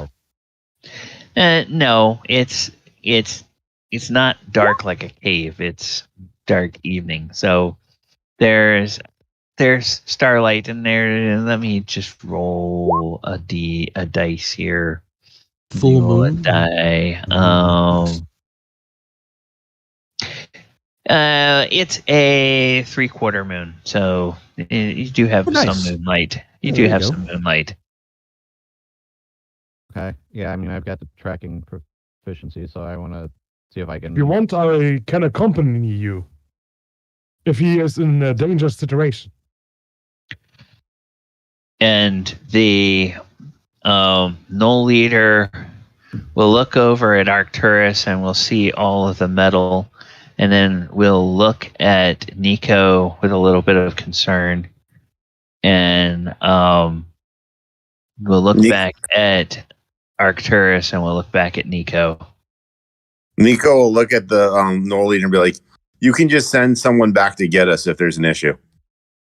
And he says, "Oh, good." And then he gives. And I hand Arcturus a whetstone. Like, you need to make sure your sword's ready.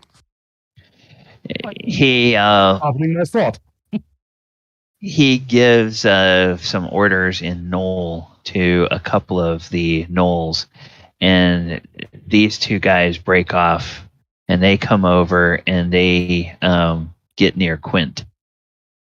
And Quint, you've seen these guys in action. You know they can run around about as quietly as mice out in the woods. So they're it looks like the Gnoll leader wants to send them with you. Okay. Yeah, that seems like a great idea.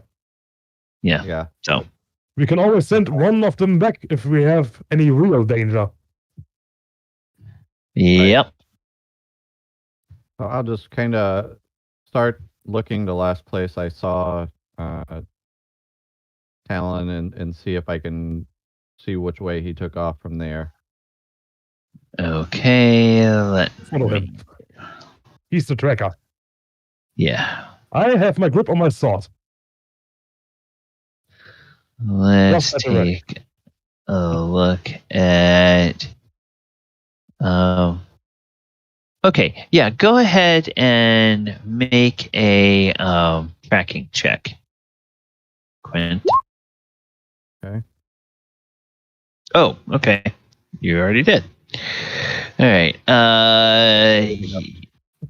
Yeah, you do find Talon's tracks, and they lead off. Yeah, that was the problem.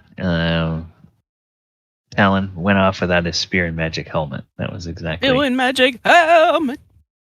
Okay, so Quint, you head off, and now that it is so dark, you realize that as you are heading away, you're kind of going upwind.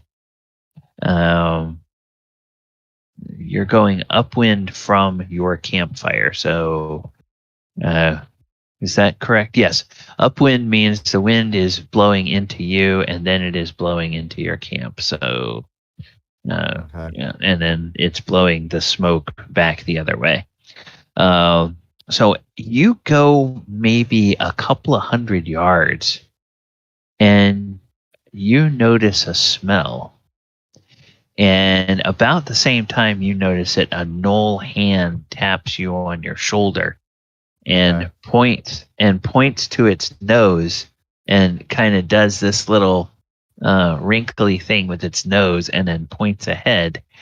And yeah, from ahead of you, you're smelling the smoke of a campfire. Your campfire is behind you. Yeah. There's a campfire ahead of you.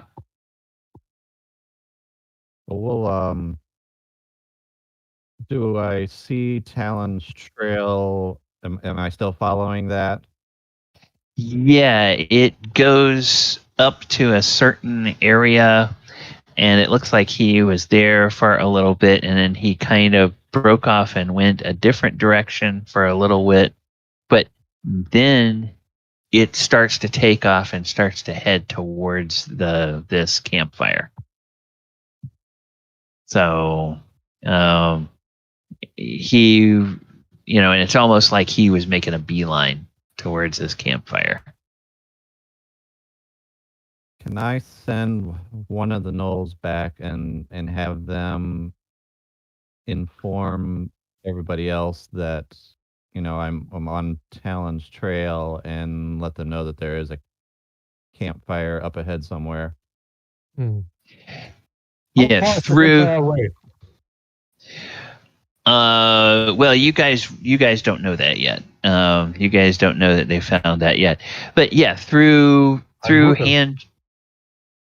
hand gestures and everything, you can let the Gnoll know, and the Gnoll will nod and will go back, and the other Gnoll will sort of pat his battle axe and give you a big toothy grin, and touches his bow. So it's like, yeah, he's ready for whatever. Yeah. Whatever you might have to do. So, and do you guys want to wait there until word comes back, or until people start to come back, or do you want to keep following Talon's trail ahead? Am I with him still? No, Arcturus, you're not. You didn't go. Nico. Yeah, Nico asked you to stay and sharpen your sword because Nico realized you would make a lot of noise, whereas Quint and the Gnolls would be quiet. Going through the forest. So, okay. Nico, that was your intent, right? I interpreted that correctly.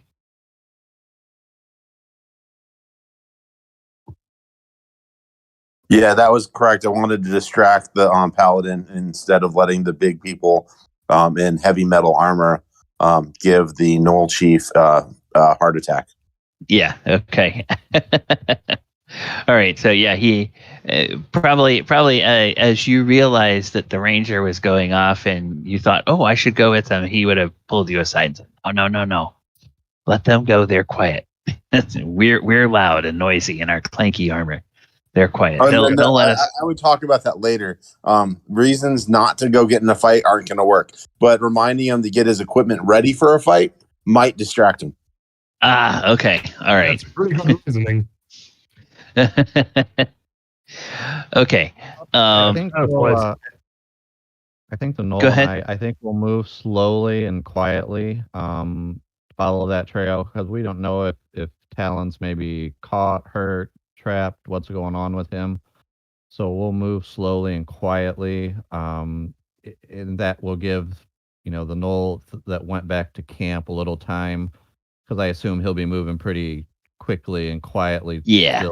So we'll just kind of inch our way forward slowly, but just keep going toward Talon until we have a better idea what's up with him. Okay. Go ahead and make a dexterity check for me. I do have the skill Move Silently. Oh, okay. So go ahead and make a move silently check. Excuse me. Okay. Very well. Yeah, the Gnoll is like, you take a few steps and the Gnoll is just beside you and he's cringing. It's like, it's like he doesn't want to be critical, but it's like, oh, it's like. It's not Archimedes, if that's for sure. How about I'll let him go first, and I'll follow behind. Okay. Yeah, he knows by this time. He knows the tracks you're following, and so he gives you another grin and he nods, and he moves on up ahead, and you can see him, and he definitely goes fairly quietly. Talon, go ahead and make a hear noise check for me, if you will.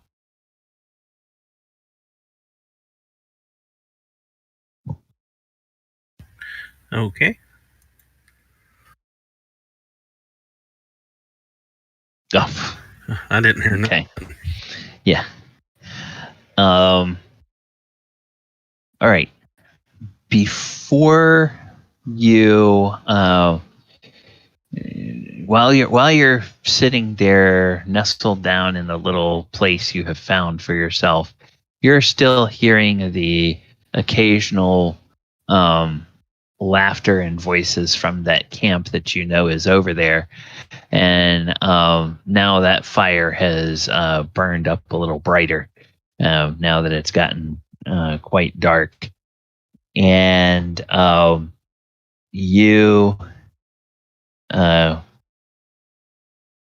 you hear a sound behind you, and it is the sound of it's a low sound of a bird call, but it's kind of a bird call that normally you would hear during the daytime and not at night, and it's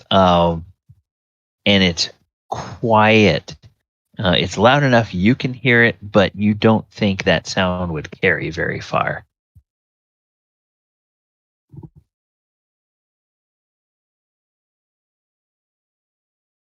Well, I will look back. You look back and you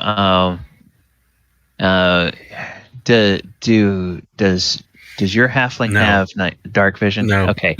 No. You look back and you see like the vague outline of a shape, and there's like a little glint here and there, and then a softly spoken voice in kind of the gruff, guttural language of Gnolls says something. And do you understand Gnoll? I do not, but I understand Goblin, so I respond in Goblin very softly, like a whisper. And the voice the voice kind of says something unintelligible.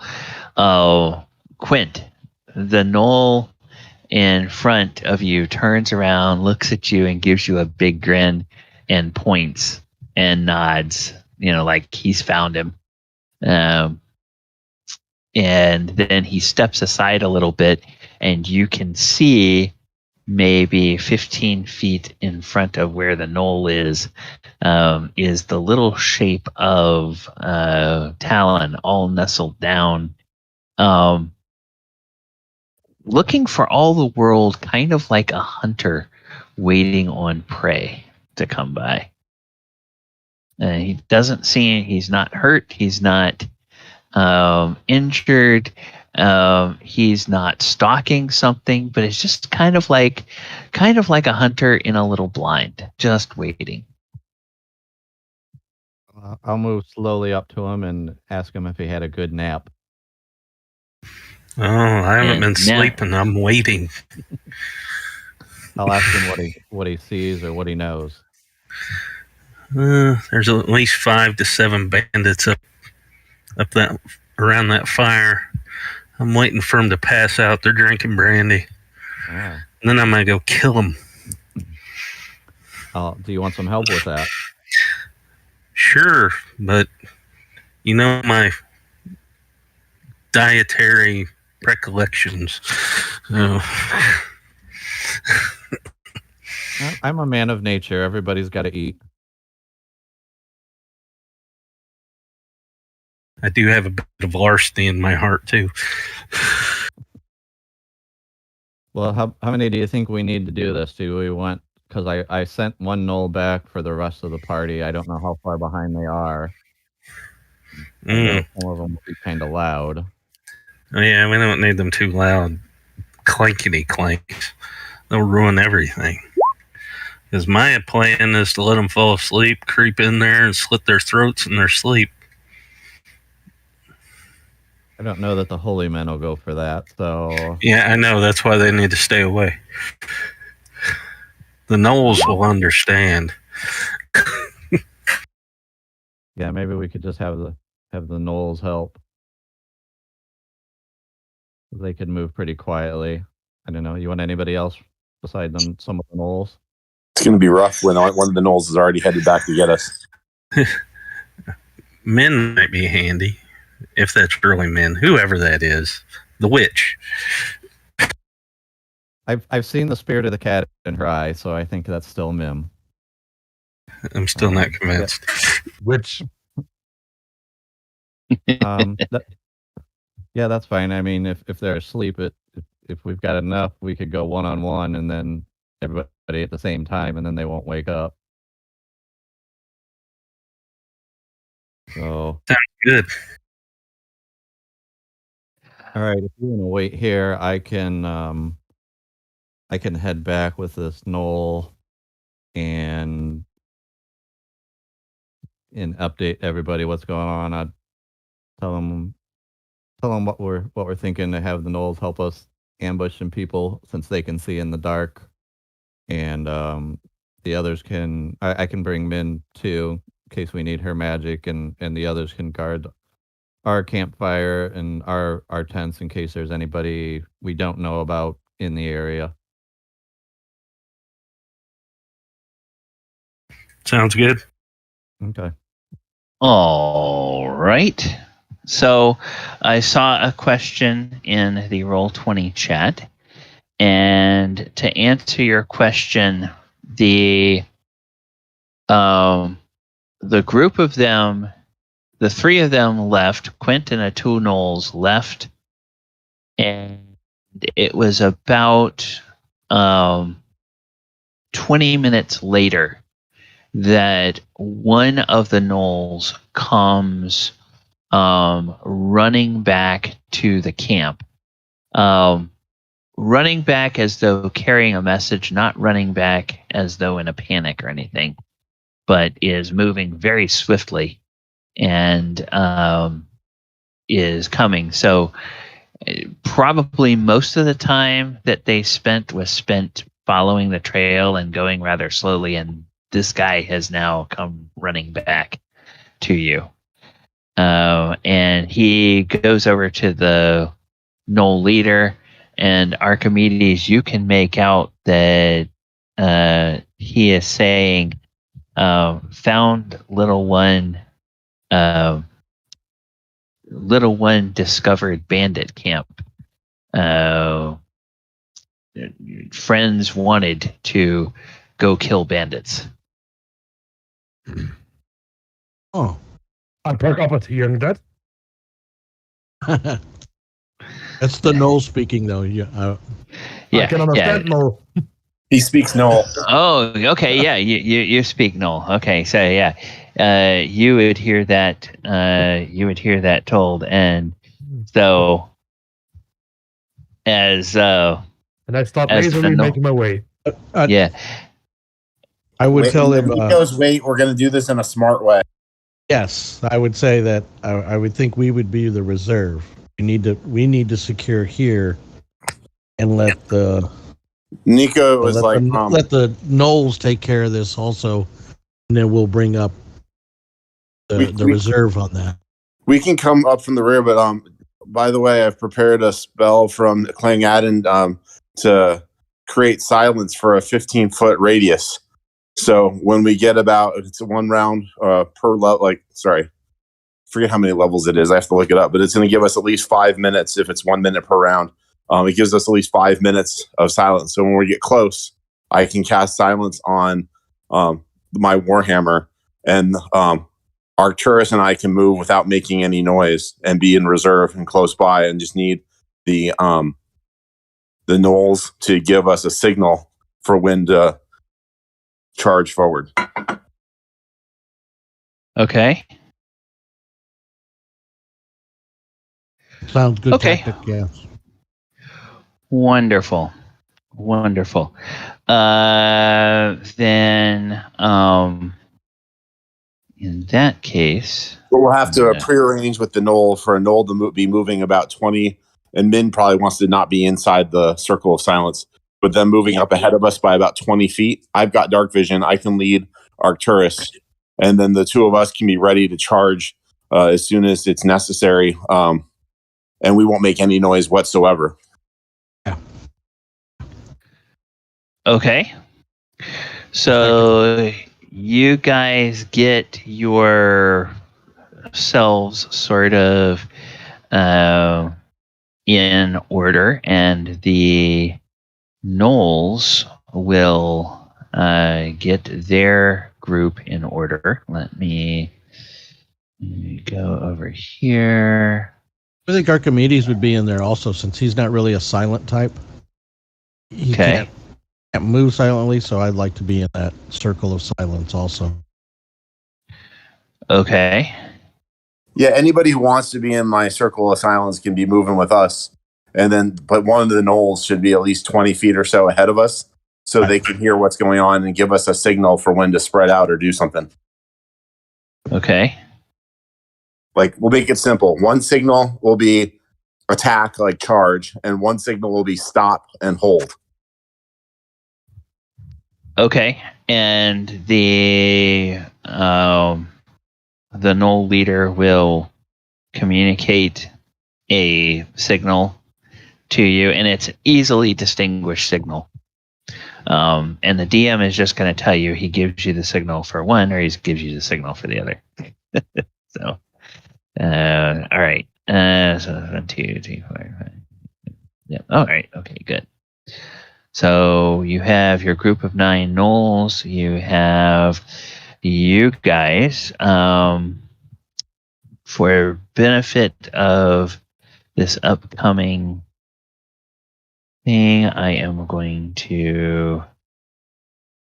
And I'll cast it when we get close enough that the gnolls tell me we're getting close enough that we should try to be quiet, so that I can use it for the minimum amount of time. But right before I do that, I'll also put bark skin on Archimedes. You're wearing armor, right? Light leather.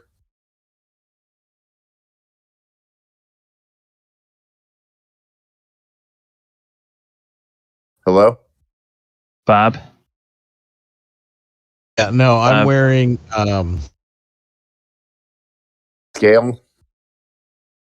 scale. Okay, but you have armor on, so Min doesn't. I am wearing a ringmail. Yeah. All right, so you have armor on. Min doesn't. So I also prepared one casting of bark skin. So before I cast silence, I'm going to cast bark skin on Min. That gives her an AC of 5, and then I'll cast silence, and that'll last about 7 or 8 rounds. So they'll both go away at about the same time, but it'll give Min potentially 2 or 3 rounds of fighting with armor. Okay. All right. So I'm going to copy this group of people. I'm going to go over here. And all right. So we'll say that you guys are coming up to the little grove of trees where Talon is. And Quint would have sort of said that there's a grove of trees between you guys and the campfire, and Talon is a little ways in, but not very far in. And so you can kind of get up to where he is before you need to start doing a whole lot of things, because these guys are being kind of boisterous in their camp. So awesome. I have one more spell to do, so let me know and I'll tell you the sequence of spells. Okay. All right. So a few more minutes goes by, Talon, and then you hear a similar sound, which now you recognize is the Gnoll sort of giving you a signal that he's there. And you turn around, and he kind of points back behind him, and he gives you like sort of a thumbs up, and he's trying to sort of indicate that reinforcements are coming. So okay, well, we'll just sit there and wait. Okay. The Gnoll goes in, and then he tries to wave at you, and you just sit there. And he tries to wave at you, and you sit there. And then No, I let him know I heard him or saw him. But Okay. if I was gonna just kind of indicate through gesture that we'll just wait, for them. Okay, so the Gnoll comes back, and through communication, you guys discover that Nico, or that Talon, seems to think the strategy is still just wait until they fall asleep. But it's up to you guys as a party whether you want to do that or whether you want to use the Ellen. You can tell the Gnolls are kind of, now that they feel like they have the advantage of numbers, they're kind of interested in getting this show on the road sooner rather than later.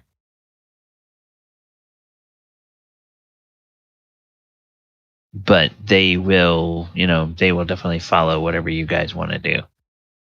So now, as party members, it's up to you to decide what's it going to be.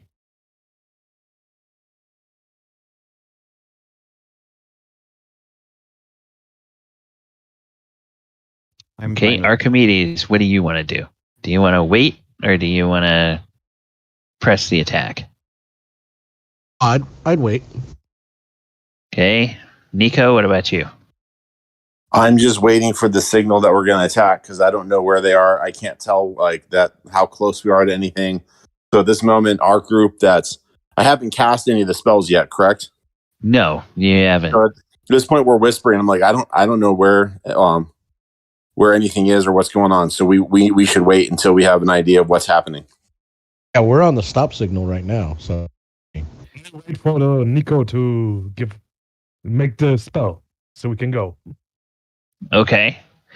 Min and Quint, what about you guys? Just waiting on. I'm fine with waiting. Yeah, that's what I. Okay. I'm fine with waiting too.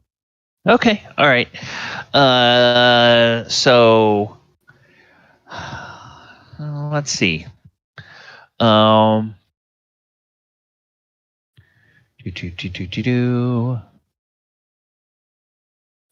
right. After about 30 minutes, the level of conversation over at that campfire begins to drop a little bit, and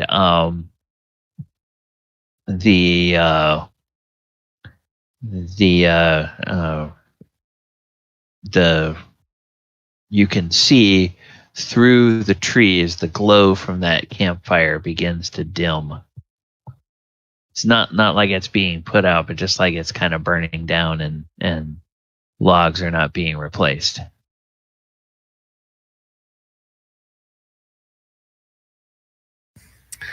I'm going to try to creep closer. Okay. Go ahead and make me a move silently check.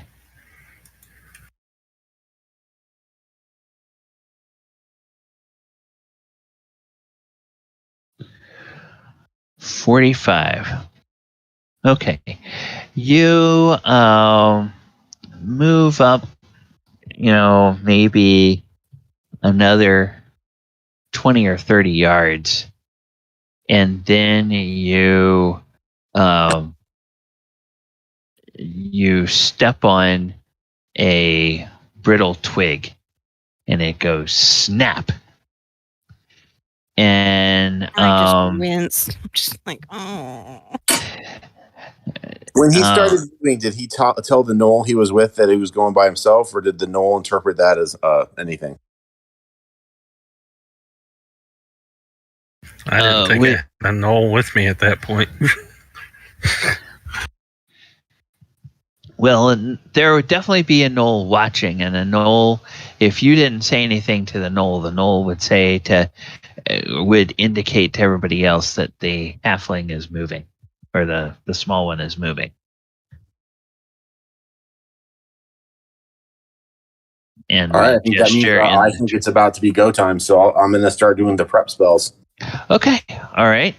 So First one is going to be Aid on the Paladin. The second one is going to be Bark Skin on Min, and then the third one will be Silence 15-foot radius on the Warhammer. Because I have a Warhammer, and that fixes it to an object. So when I get close, I can throw the object into the camp at someone, and the silence goes with it. okay, so It's not. we will do And I think the way that I set that up, they're all going to expire about the same time, but I think it's about like 7 or 8 rounds total for everything. yeah.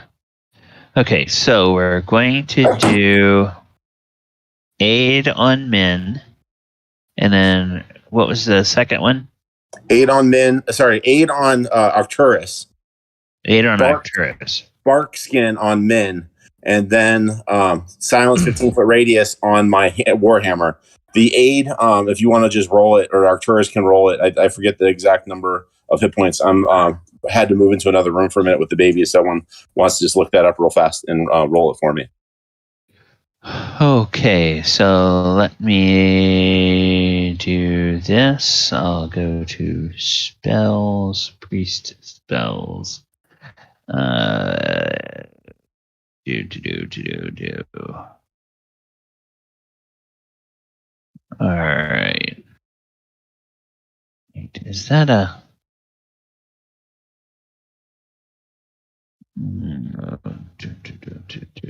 Okay. Priest spell? Oh, Brace spell. It's a second level spell. Okay. It was higher level than I thought it was. Me too.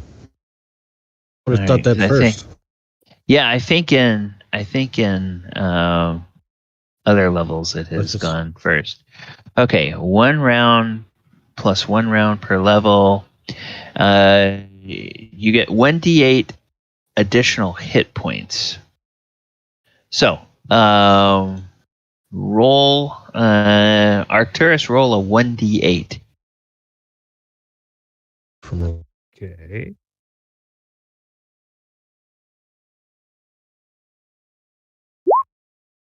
Four. Okay.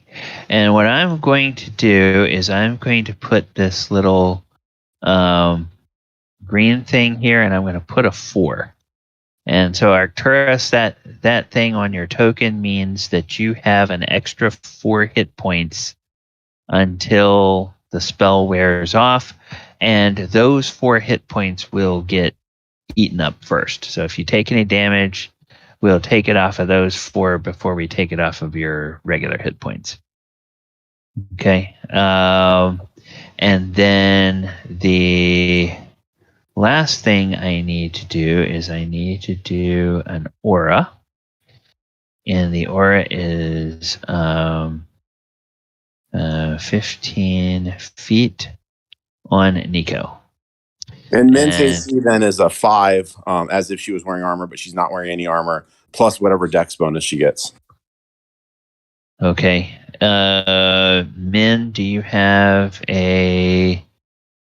let me double check. Do you have a bonus on your dex attributes? Let's see. Dexterity. Yes, you do. A -2. So your effective armor class for right now is a 3. Because it's normally a 5, and then it's a 6 normally, but I have a +1 because I'm a level 4 cleric. Okay, but it's not a 6. It's a 5, and then the dex bonus, right? It's when you cast it, it's a 5 and then a dex bonus. Yes, correct. Okay, let's just do that. Let's not worry about the base and then your level. And let's just go with when you cast it, what the base is. Okay, so you have an effective armor class of 3 Min, which is good. It means you're going to be a lot harder to hit. Okay, so Talon has moved up. The several of the gnolls will begin to move up as well, trailing him. And Quint, are you going to go with the gnolls, or are you going to hang back with Min? I'm gonna flank over to the side here. Okay. All right. And there will be a couple of gnolls that will stay behind Min, but the rest of them will either get on either side of her or go a little bit ahead. And remember, they don't speak common, so if I'll make you responsible, Min, for moving to a position where you have a clear line of sight on a target and you won't affect your allies, since they can't understand what you're saying. So just keep that in mind when you start hurling spells around. Okay. Can I see actually the camp yet? Okay, that I wanted to get you guys kind of in a relative position. And as I copy from here, we're going to move over to this area. And I'm going to change this to, let's make it that color, and let's make it,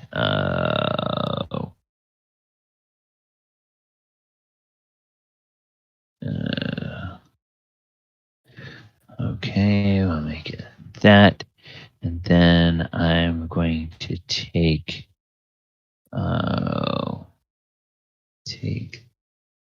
the map level, move the map level down here, and then I'll take the GM level, move the GM level down here. Perfect. And then I'll take, I'll take this level, move this level down here. Perfect. And then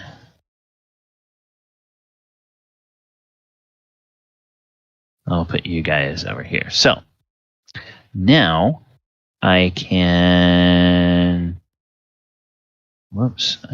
go and move the banner so you guys can all see what's going on. And we'll back out this. And so here's roughly what you see. Is you see that there are a group of bandits around the campfire. There is one bandit over by a tent, and Talon steps on something and breaks a twig. And this person here perks up and looks in your direction and says, "What was that?" You are, as luck would have it, as you get close to the camp, you're kind of coming in behind a tent. So there's shadows of the tent that fall on you. And you can tell the fire is beyond the tent. And this person, you can hear their voice, but you can't really see them that well.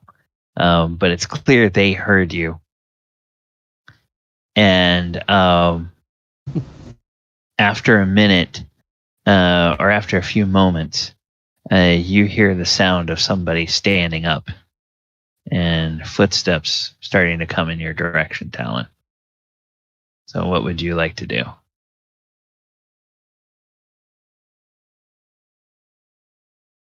Well, I'm gonna move up closer to the tent, like up against it, and hide in shadows.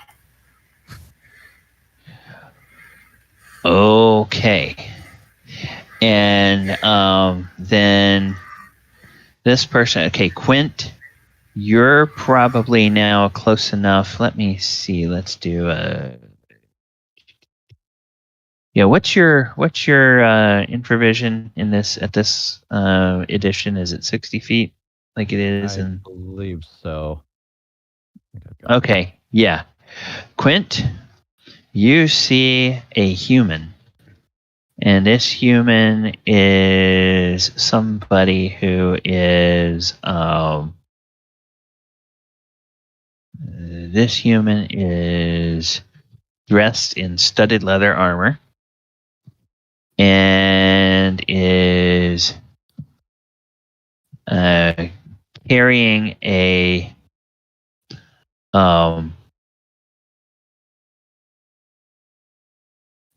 has a shield on their back and is holding a spear and has another spear on their back. So it's like two spears and is walking in this direction and is kind of looking, and you can tell it's a human, and so it's just kind of squinting in the dark looking that direction. So the gnolls near you can see just their grins just start to get real broad, and you can see their tails just start to wag excitedly as this person gets closer. I'll try and if they're paying any attention to me, to give them a signal to just kind of hold still and not move, to not make any sudden movements, to maybe alert the guy that we're there. I don't know how well he can see us, but it just, if you see some movement, even if it's in the dark, it might spook him. Okay. All right. Make a hide in shadows check, Talon. I mean, not yes, Talon.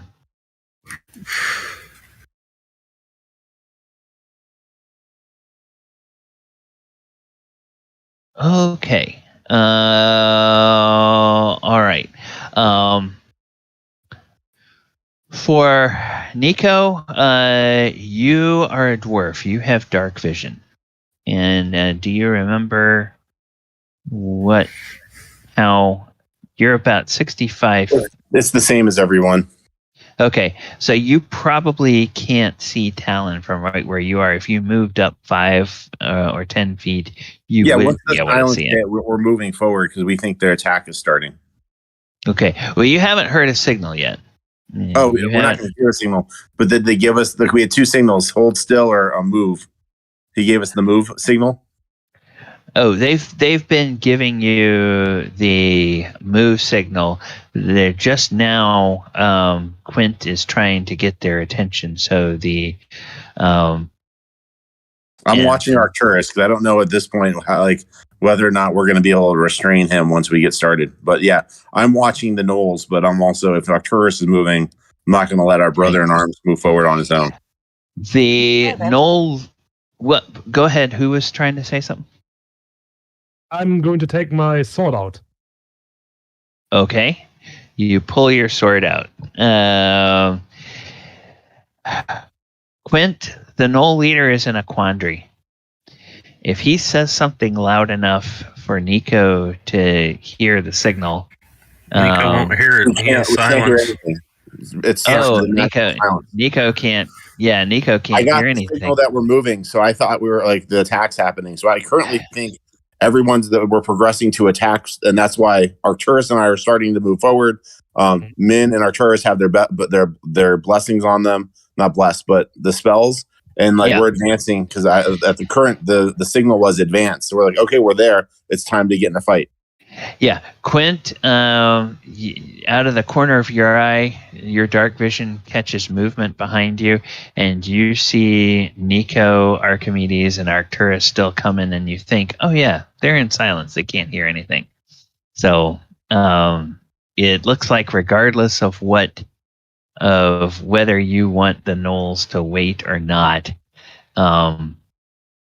eventually the clunky heavy guys in the back are going to be there, and they will be They won't attacking. hear us, but they'll see us. But as it turns out, Quint, you don't have to wait for them, because this guy gets here and he looks at the tent and he says, "Hey, you little bugger, who are you? What you doing here?" He's saying that to Talon. And everybody who is not in that zone of silence can hear the bandit clearly say that, and it's in common. And it's said kind of loud.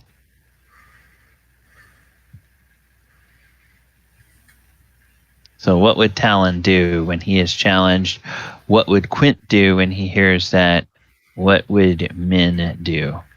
Well, how's he got a spear? Is he got it held out in front of him like he's ready, or is he kind of looking at me like, where'd this kid come from?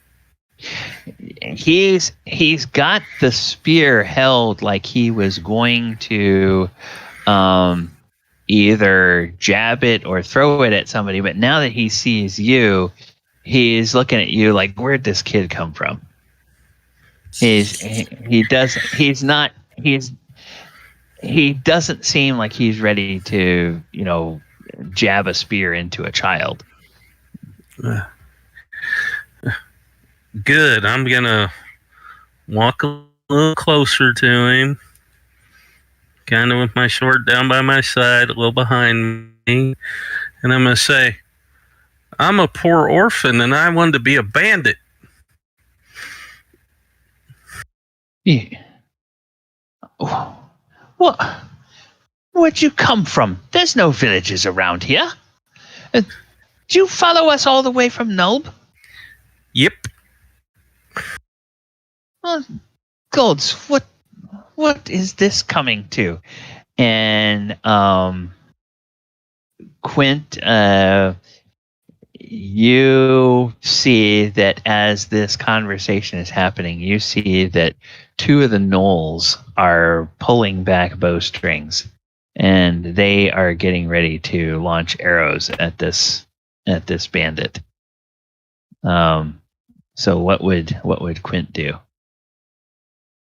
I'd probably let him shoot. I mean, that's not going to make too much noise. Okay. Min, I believe in your new form you are a half elf, so you also have the dark vision. You can also see all of this going on. Okay. It looks like the I can't Gnolls, remember. Is he speaking in common or is he speaking in another language? This bandit is speaking in common, so Okay. you can understand everything. I presume Talon is answering him in common. He is, and he's not being like whispery, quiet. He's being just as loud as him. So, okay. Well, what you guys start to notice then, what some of the rest of you will start to notice, is that as this conversation is going on here, you will begin to see some more bandits coming from over here. Go ahead, Heather. You were going to say something, I think. I was trying to figure out, well, now that you say there's more bandits coming in and around, then I might not be able to do this. I was going to look at casting sleep, but I don't know the size of area here. Trying to find it. Must be within 30 feet of each other. Yeah. Number of creatures affected is a function of hit dice or levels. Can't read that. Stupid thing. Okay. Yeah, so that.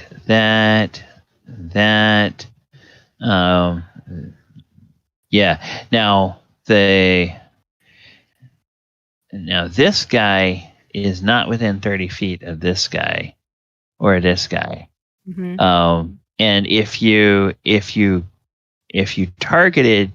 made your area so you target this guy, you'd probably target Talon as well. So you might be best served to put the area of sleep past this guy and then going towards the campfire. That Right. way you would not catch your ally. Right. So this guy to this guy. Will Yeah, it hit these guys over here too? It will not hit this guy, however, and it will not hit this guy, but it would get these 3 guys for sure. So that would take 3 of them out, 3 of them that you can see out of the fight Or right does away. it say that it? How far away can I cast it? Well, let's see. Wizard spells, first level spell, sleep. The range is 5 yards per level. So you are first level, so you have to be within 15 feet of the. No, I'm sorry. I'm That's second level. shield. That's shield. 30 yards. Range is 30 yards. So you have to be within 150 feet of the. You have to be within 150 feet of the target, and then the area of effect. Yeah. So you can basically, you don't have to like mark out an area. You can just say, I want this to be the closest guy. I want this to be the closest guy, and then everybody beyond that up until we run out of hit dice. Hang on. I can't. This stupid thing won't scale. There we go. So I can hit this guy, and he can hit these guys. Oh, yeah. Well, okay. This guy could hit. Whoops, I'm sorry. I had the wrong tool selected. This guy can hit this guy, not this guy. But that would give you 4 of them that you can see instead of 3 of them that you could see. And then yes, he's too far away, so he wouldn't affect this guy or your ally. Okay. So then that's what I'm going to do. Is I'm going to So cast you it target, on this guy. Mm-hmm. Yeah, This one. target This one. Okay. All right. And the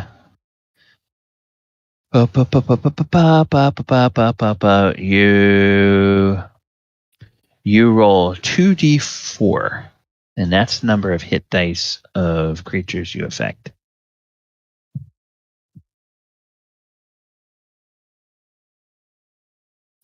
Five hit dice. Okay.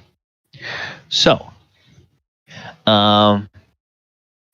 this guy, and there's no saving throw on this, right?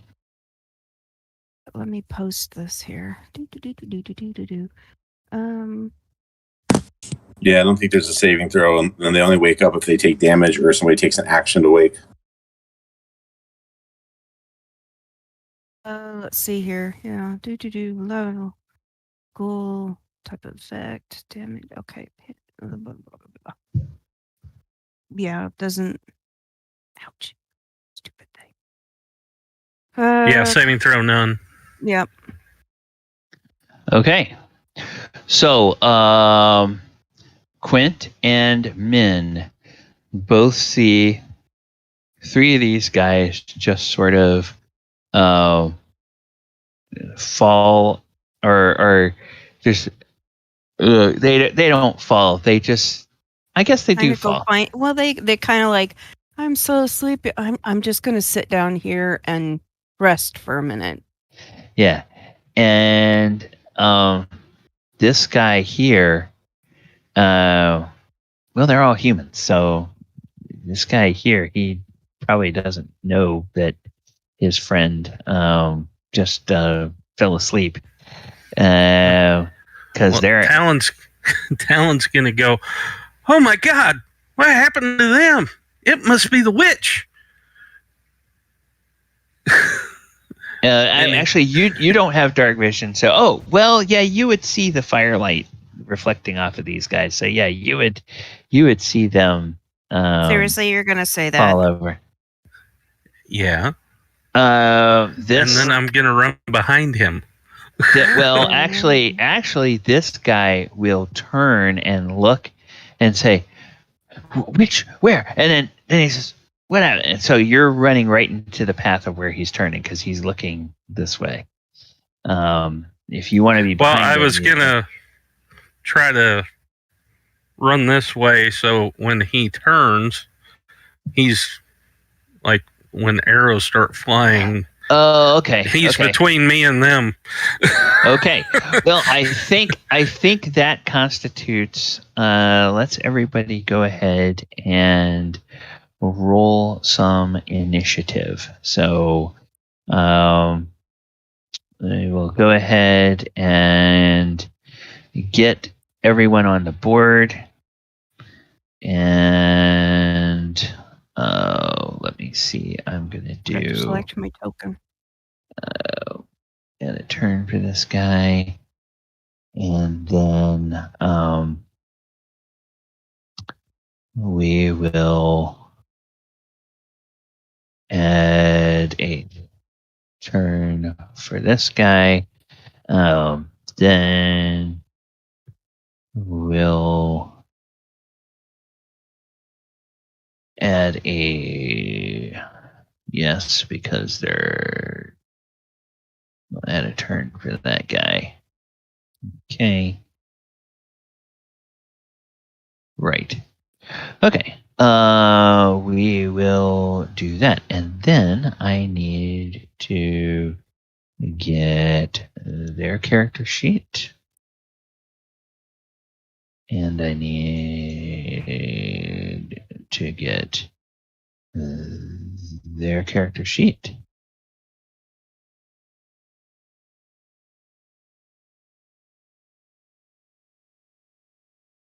Go on. D10? Then I need to get no. Is it the D20? Is D20? Actually, no. Just use the initiative on your character sheet.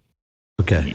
You should have an initiative on your character sheet, and that should calculate in your weapon speed and all that other fun stuff that we set up back when you were making your characters.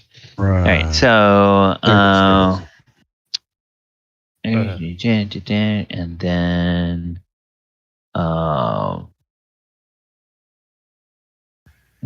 there he is. He's already there. So his initiative is that, and then the archers are their initiative is that, and oh come on. Oh. Earlier. There we go. And then these guys, they have an initiative that is this.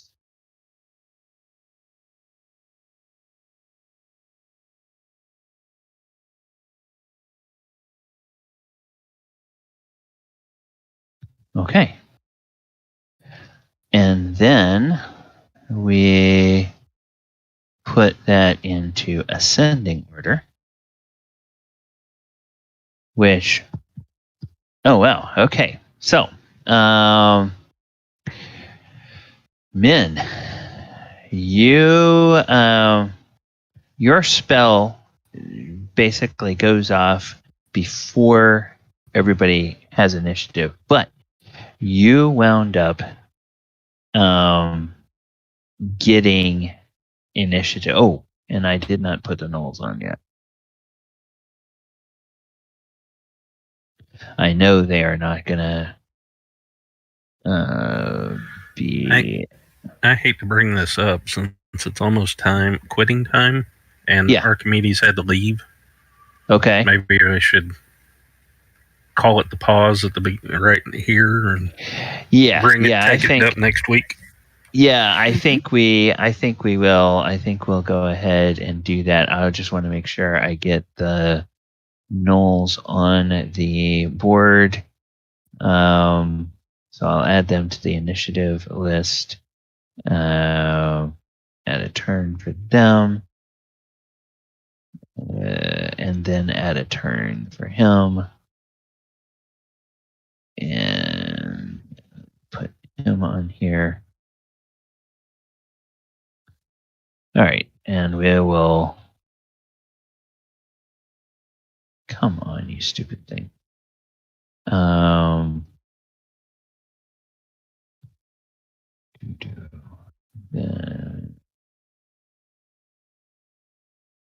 Plus. There we go. Submit. Okay, and then these guys get a 16. All right. So. Did mine not populate? It may not have, because you may not have had your character or your token selected when you. Yeah, I didn't have selected. I'm sorry, I forgot to do that. But that's all right. It was a 6. It was a total of 6. Okay, so let me add a turn for Nico. And then we'll put you on as a 6. Talon screaming, "The witch, the 8 men is after me." Okay. All right. Thank God Arcturus can't hear that. Yeah. Thank all right. God what? Arcturus the paladin can't hear that the witch. Oh, yeah. Okay. Well, yes, we will go ahead and we will leave it there. And we will start off with a battle next week.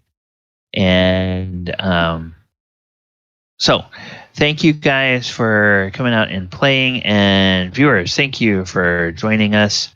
Want to let you know that tomorrow we will be back for our 5th edition Planeswalking game, Walker of Waterdeep. We will also be here Monday night for Monster Monday, 8 p.m. That will be our look at armor-plated dinosaurs throughout the editions of D&D. And then we will be back on Thursday night for Sword Coast Chronicles. Now, tomorrow will be the last Walker of Waterdeep in October. We will not have another session of that game until probably November 14th at the earliest. That is presuming that my team gets in the playoffs and presuming that their first playoff game is not on a Sunday. So we will be back for that Sunday game then. But there's no more foreseen disruptions to the Saturday or Thursday schedule until we get to the holidays. And the only thing that would make a difference is obviously if my team gets into the playoffs and to decide to make a playoff game on Saturday, that might impact the Saturday night schedule. So we'll play that by ear. And as promised, this evening there's a special event going on over at Dorsafir's channel. So I'm going to go ahead and raid Dorsafir.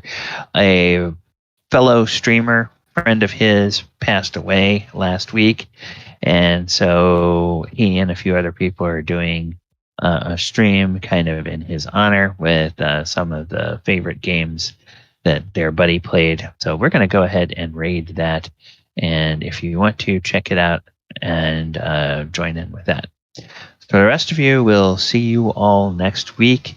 Take care and we'll talk to you later. Good night, everybody.